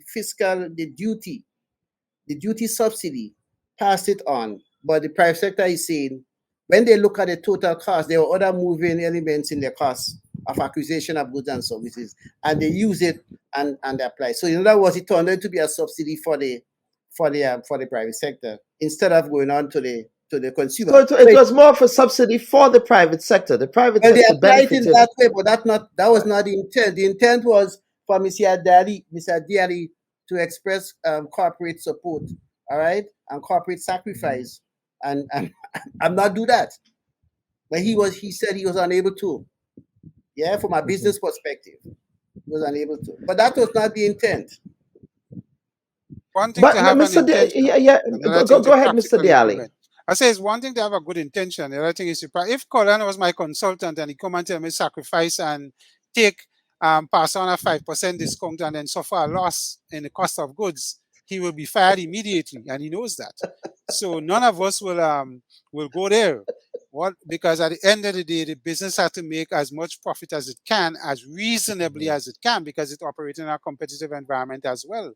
So if your other factors in your cost of your goods, apart from just duty, and you only get one break on duty, I don't see how it can be made possible practically to pass it on. And this is the contention we have. So there's nothing wrong with having a good intention. The issue is how you do it, and if at all it will make sense in doing it. Absolutely. And Mr. Diali, in terms of what are you seeing in terms of freight rates? Are freight rates still volatile? I mean, we've heard last week, for example, that OPEC, they're going to be cutting off, they're going to be cutting barrels of oil production, which has spiked fares of increased oil and gas prices. Do you think that that is an additional pressure that the region now has to confront with? Of course. Once production is cut by OPEC, the futures, which is the future pricing of oil, immediately starts to go up. Whether or not it gets to $100 a barrel or wherever it is, for us in the OECS, which are not oil producers, is a bad thing because our cost of energy will go up significantly. Whereas for Trinidad and Guyana now, and the other oil producers in the region, they're happy because the price of oil for them goes up. They get more revenues coming in. So it's good for one side, bad for the other side. And for us in the OECS where we are, it is never good news when the oil price goes up. But coming back to freight, what we have seen from now, the freight rates now, they're almost back to 2019 levels or just a little above. And it's primarily, as I was saying to Colin earlier, it's primarily because the congestion issue at the ports have now eased significantly. And there is not this cost associated with congestion. And you're seeing that has impacted. And then the US Congress in January of this year passed a law that basically prevents the freight suppliers to just willy-nilly increase costs and put on charges without justification. So they have now said that if they have to increase charges in freight, they have to come and justify it to the Congress in order for them to get approval to put it on. So that has significantly hampered how they do their business now. And that has changed, and I've gotten them a little more careful in what they do with freight charges. We quickly have to segue to the final issue here, and that has to, two final issues, which is more geopolitical, but these geopolitical developments does have a local and a regional impact on the region. And I would want to begin this question, teeing up this question, by sharing an article from the World Economic Forum, I believe. And so they're saying that the economic outlook of 2023, and I'm quoting from the article, will feel different depending on where you are in the world.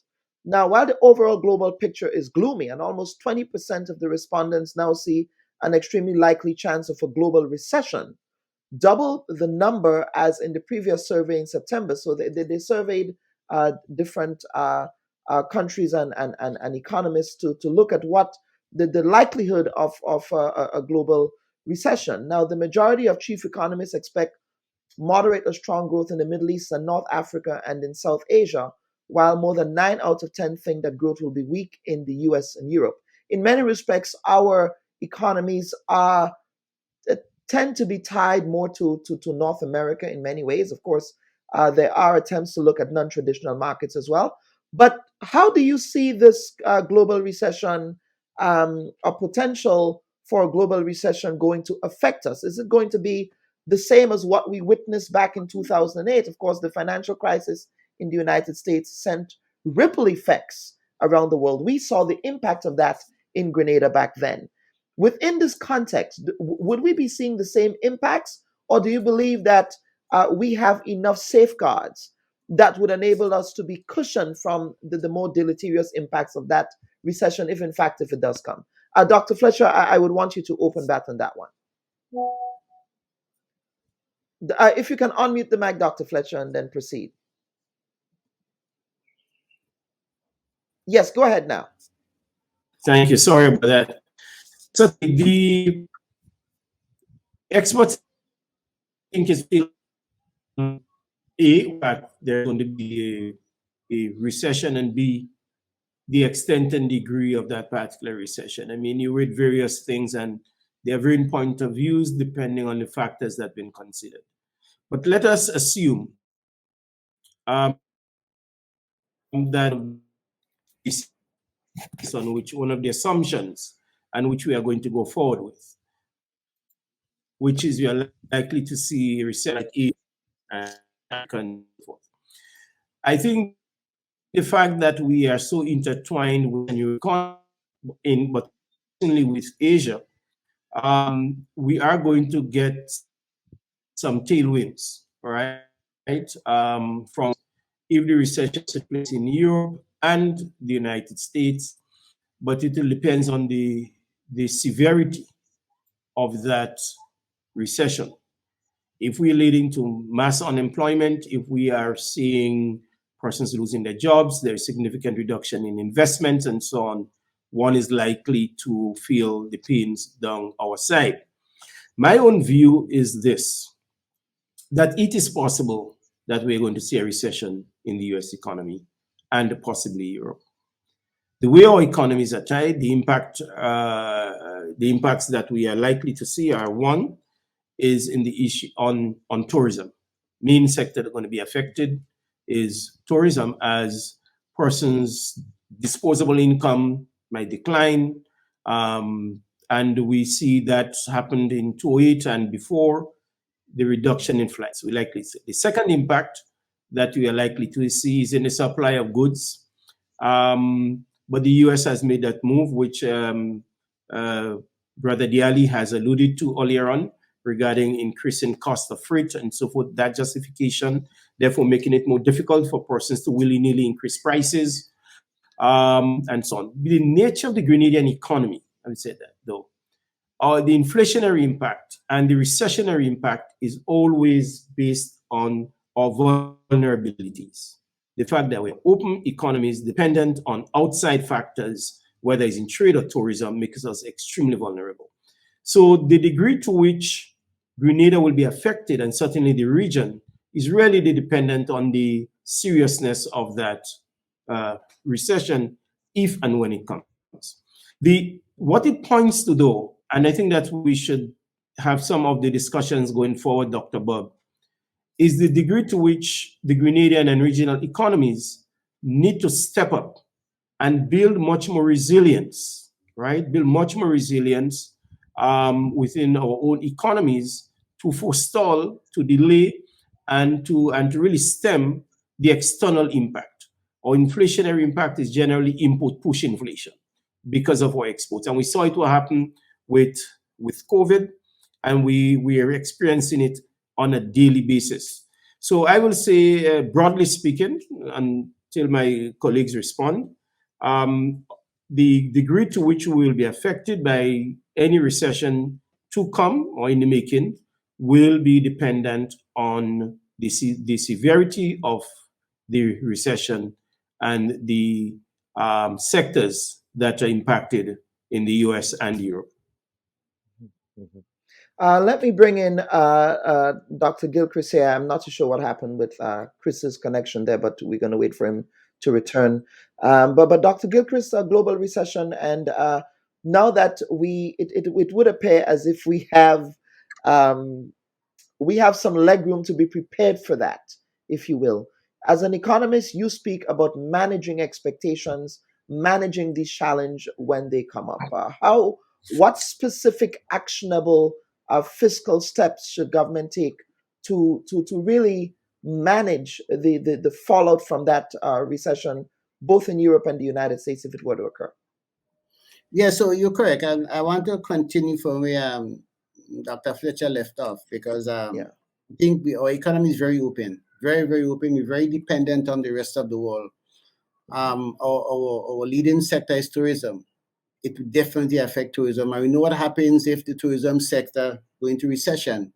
It's the spin-off effect on the macroeconomy and unemployment. So what we have to do, now that we have advance notice, I believe we have to concentrate on internal production of the goods and services that we need and try to service it, to build the domestic economy up.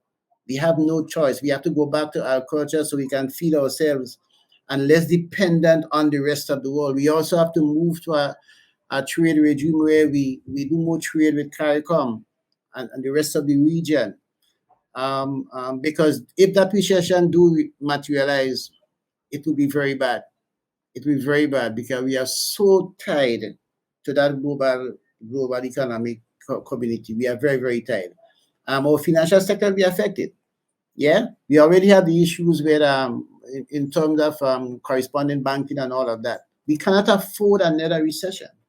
All right, and I think those who manage the transformation agenda would be thinking a lot of how do we mitigate, against what is to come if it comes, so that we do not get set back with the transformation agenda. And I believe it's great. right? And something that we have to think about. But the solution is we have to start more and more looking internally.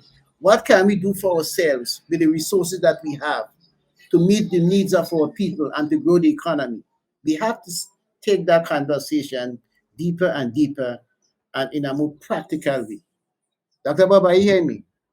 Yes, go ahead. Yeah, so we have to internalize our own growth and development and lessen our dependency on the global economic economy. We have to, because if it's not the recession triggered by whether there's a financial crisis or oil crisis, whatever triggers a recession, we are going to feel the impact.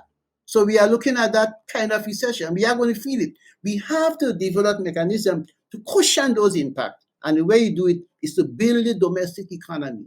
Build the domestic economy, lessen the dependence on over time. I know it's difficult to do because, as Chris would have told you, manufacturing, they get all the inputs from outside. Yeah, they get all the inputs from imported inputs. So we have to start somewhere.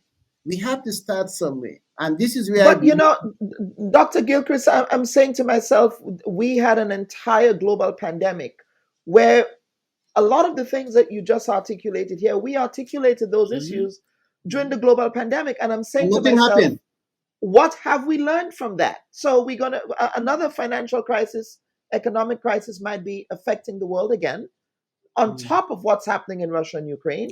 And here we are saying again that we need to do those things. But I'm saying to myself, and this is a question for everybody here, what have we learned from that period that we can look to substantively to say that we were able to implement these economic policies that would allow us to cushion the impacts of these external shocks? Chris. Yes, Chris, go ahead. I would only agree with Dr. Fletcher on the reasons where he spoke about tourism and so forth. And Yes. I will just add on top of that financial crisis, the crisis that recession that is expected to happen in US and Europe. We now have a banking crisis on top of that. And the failure of the amount of banks, which will necessitate the bailing them out significantly, but it's going to be protracted in terms of the recovery and cause that recession to be longer than normal. And that is why the World Economic Report gave those kind of gloomy things. Colin is right. We have a net importing country. At the end of the day, the issue is how you change that balance and get it back to a situation where we could be a more deal with what we deal internally, but we don't have much options. We don't have minerals. We don't have a lot of things. All we have is labor and we have land. That is essentially what we have, and good weather. No, we have a major problem with our people and their attitude to work. We don't want to work in this country. We want money. That's a different thing. But working for it is an issue. And I hear about my colleagues talk about transformation. I always said to them, the first transformation has to be in people's head and minds. Get up in the morning and say what you could do for your country more than what your country could do for you. And if you cannot make that switch and cannot transform your mind in how you operate, just reach into work on time. You may say you're accustomed reaching to work 15, 20 minutes late. Why don't you try to reach to work on time and see how that helps? These are the little things I think that we may have to look at. I would that in a recession, cost of inputs, as I said earlier, tend to come down because the demand is not there as it would be. So you may see some tempering of the inflation based on that, because generally in recessionary times, you'll see inflation start to come down because the demand is not there, because the spending power is not there. So you see that the demand for goods tapers off. And the other interesting thing is CBI. From our point of view, in terms of revenue intake, what is happening with CBI and the challenges with CBI, so government could get the cushion, as Colin and Doc have indicated, in order to withstand this recession based on how long it's going to happen. But we certainly can. We're just too tied up with these economies. There's no way we could untie ourselves, and we are tied up in both law and otherwise in terms of regulatory frameworks and so on. So we can't untie. The only thing to do is how we could transform what we do internally, feed ourselves and try and get some level of food security. But how do we deal with the labor situation in agriculture? This is the biggest challenge we have, and Colin know that and Dr. Fletcher know that. The biggest challenge is how do we get our people to work One of the ideas put forward is make agriculture less labor intensive and bring science and machinery to link with the agriculture so it becomes less intensive labor wise. So a man who had to go and joke a fork and fork half acre and he take 2 months to do half acre when he could use a tiller and so on. And how do we balance that into agriculture so that we could deal with the labor issue? Because let me tell you, all the nice ideas we have about agriculture, none will work. It all sum to zero if we can't address the labor issue. On that Absolutely. point, Yes, Dr. Bob, yes, go ahead. let me just take a shot at Mr. Diari on that point with the labor issue. I agree with him. Now, as you know, I'm leading the conversation and adjusting the minimum wage, and I'm broadening it to include and tying it to productivity and production. I hope we can get that done. I'm trying to tie, as I said to people, it's not a price increase, it's an adjustment, trying to align value with your effort. That's right. Yeah, trying to align value with your effort. And also saying that people like Mr. Diali, right, we want to make sure his workers get a fair share of the wealth generated by his company. That's why we pay profit sharing.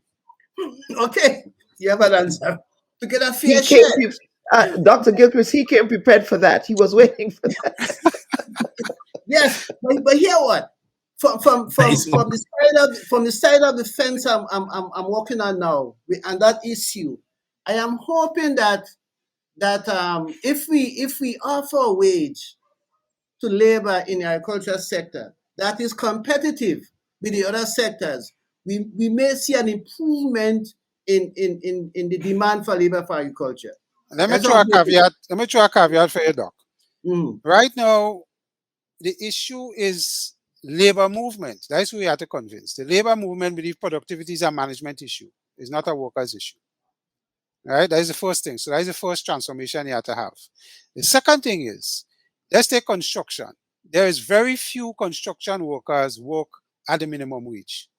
All of them are above the minimum wage as we speak, because there's demand in that sector. And once there is demand for labor, minimum wage goes out of the window fast.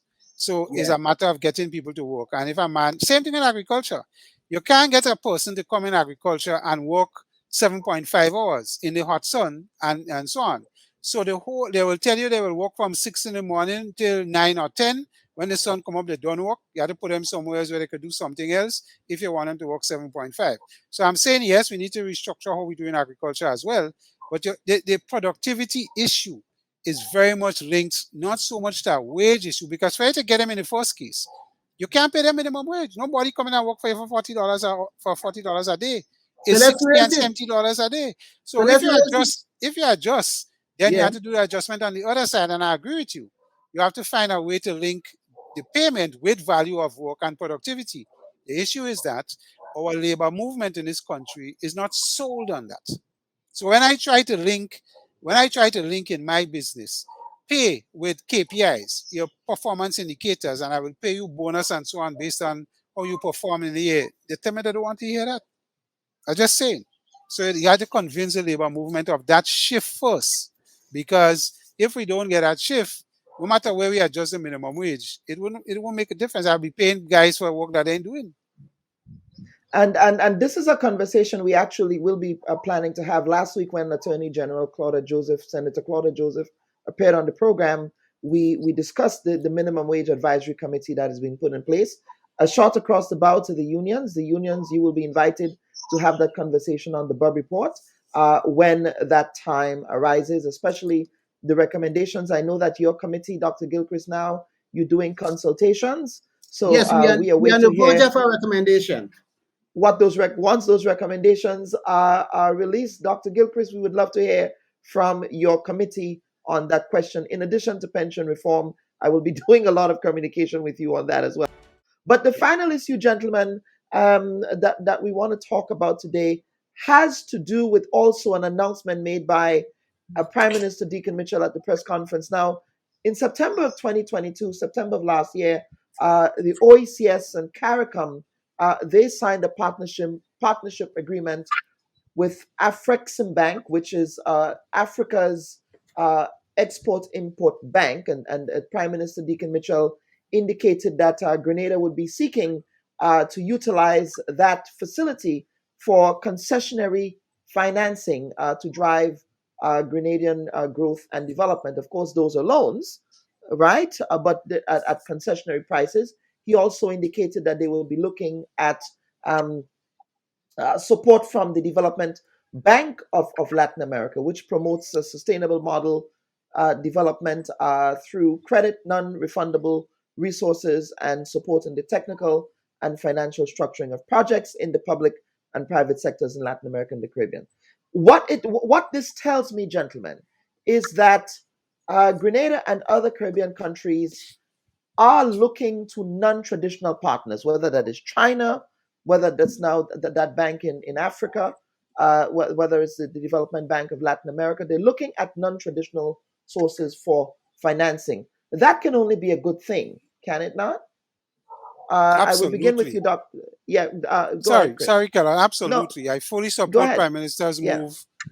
I mean, Barbados just did a thing where they have a direct flight to Nigeria, coming from Barbados straight to Nigeria, which again is another way of increasing our relationship, both economically and culturally and otherwise, with the Caribbean.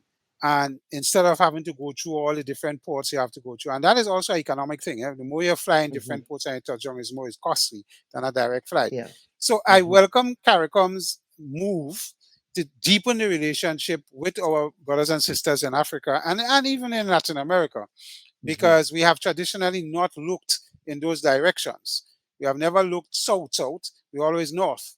And that is somewhere where we can see and develop and understand how we can benefit as a territory and as countries by going there.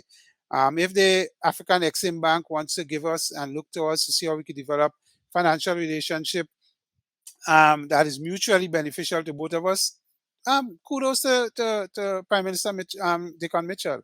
I think that is a new venture, a new way to go, and why not? What is preventing us from doing something like that? Is something we should embrace and see how we could benefit. So I fully support that. I think that is the way to go. Dr. Fletcher, our traditional partners usually, whenever they provide, whether especially loans, it comes with particular strings attached to them. There are particular reporting requirements that are expected when they do that. But some have said, for example, the IMF whistleblower who was from Grenada, the late Mr. Boudreau, he said that, lending institutions like the IMF, what they do is that they keep developing countries in perpetual poverty. So outside of the fact that it benefits us, do you think that it also releases the pressures that come with traditional lending by partnering with these institutions in Latin America and Africa? Absolutely, Dr. Bubb. I mean, let me say this, that I really wholeheartedly welcome this initiative between Africa and the Caribbean. It is a reflection of the deepening South cooperation, which Brother Diali referred to earlier on. It shows that over many years that we are now developing the institutions as African countries and Africans within the diaspora to look and to generate economic activities between ourselves. I'm happy that it has come to that, because from 2008 to 2012, I will say that I was happy to be part of that dialogue at the African, Caribbean, and Pacific Group of States level in Brussels, where the whole issue of deepening South-South cooperation was taking place at the time, and also ACP relations with the BRIC countries were also heightening in terms of discussions and finding common tools and instruments for cooperation. So I'm absolutely happy, absolutely delighted that Grenada is now joining the African nations around the world.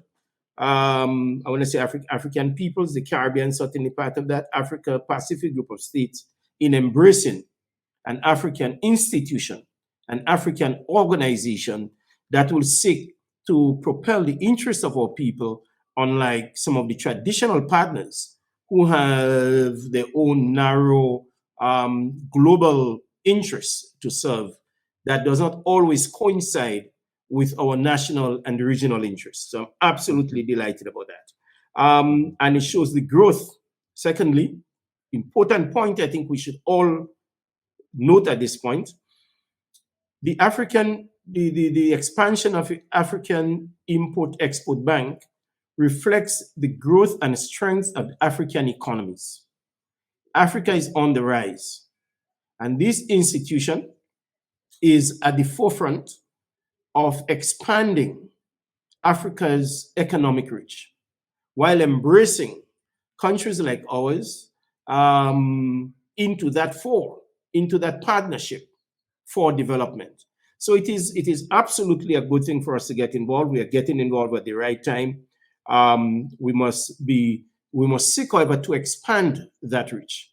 We must seek to deepen relations with African countries individually and with the African group of states that exist.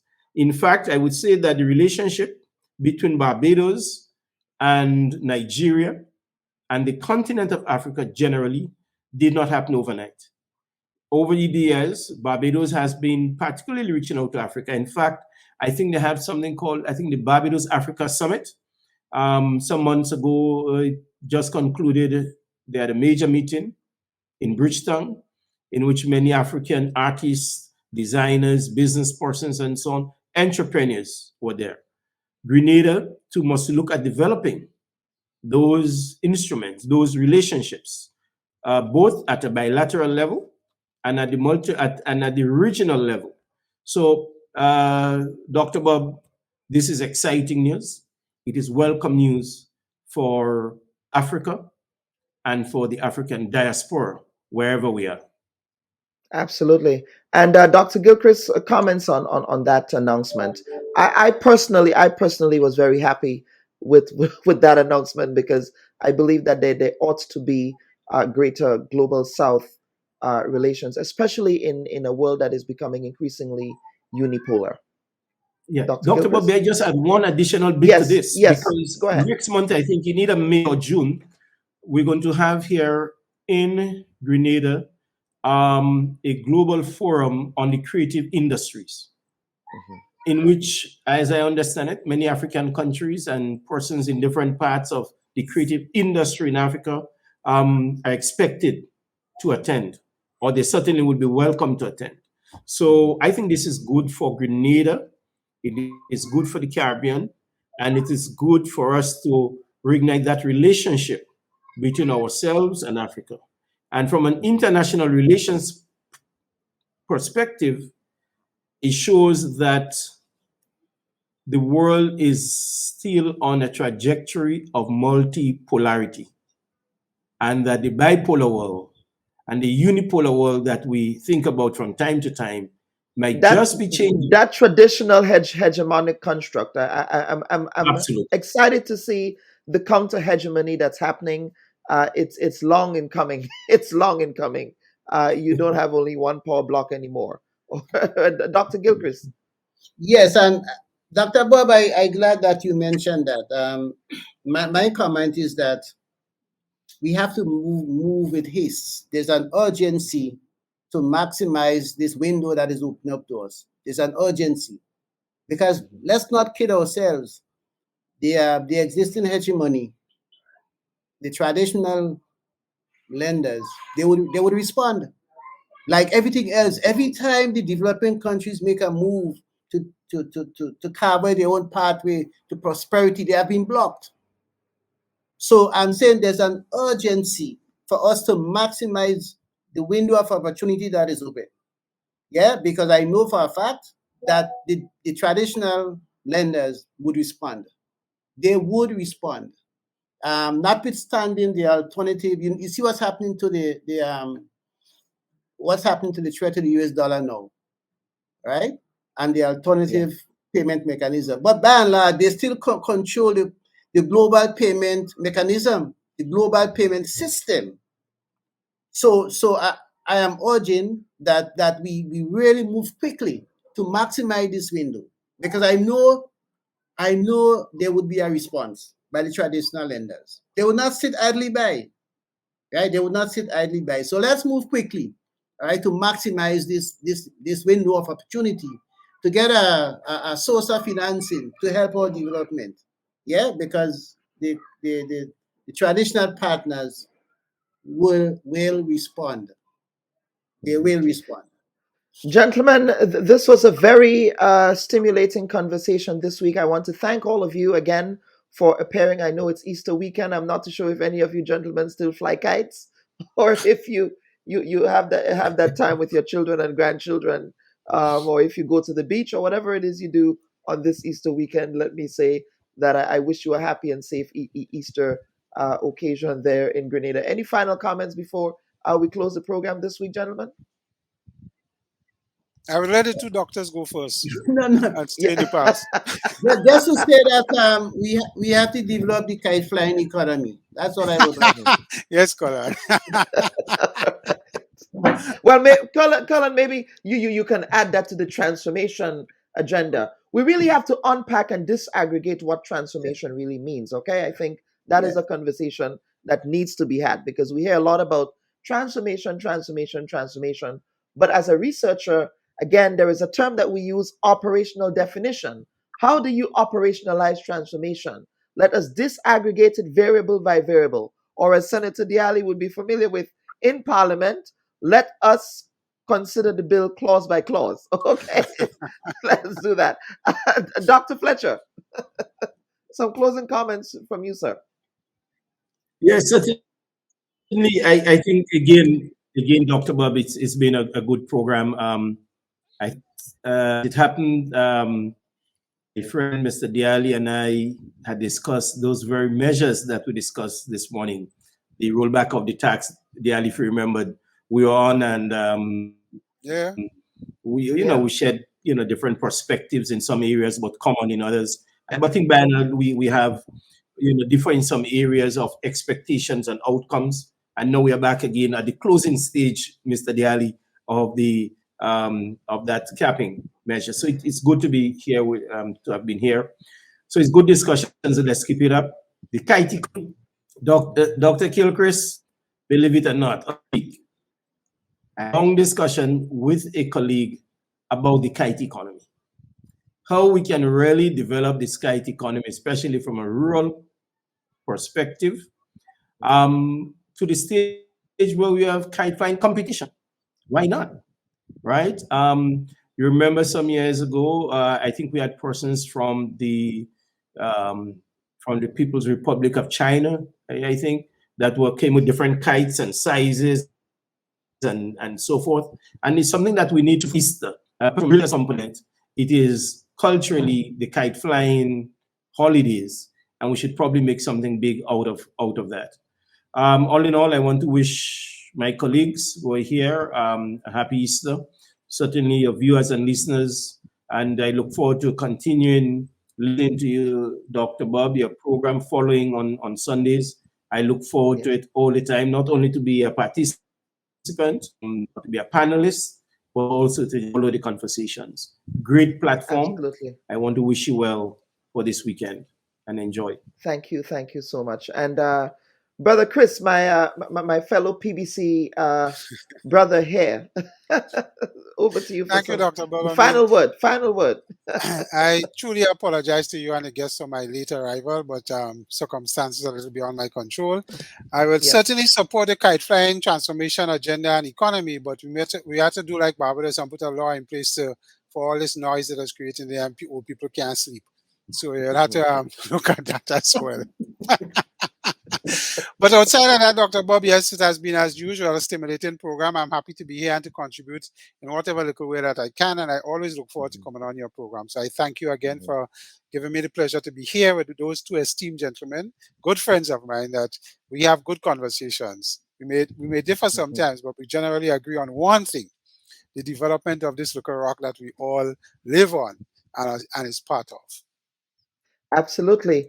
And that is important. That's absolutely important. Now, Mr. Diali, I'm not too sure if you've been made aware, but there is a presentation, Brothers College PBC International event that's happening, a reunion weekend that's taking place in Grenada It's happening from May 19th to May 21st.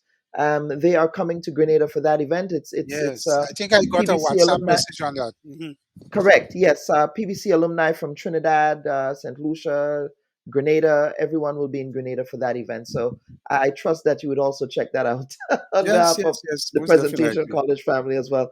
Gentlemen, thank you again, viewers and listeners. This was our esteemed panelist for this week's conversation, a very important economic conversation that we needed to have on economic developments. And of course, earlier we also had Grenada's former Minister for Foreign Affairs and International Business, who also added some perspective on some of the economic developments and political developments that occurred in St. George's over the last week. I am your host, Dr. Kellen Bubb. On behalf of the producers of the Bubb Report, we thank you for viewing, and we wish everyone a happy Easter and a pleasant week ahead. Thank you. Bye-bye.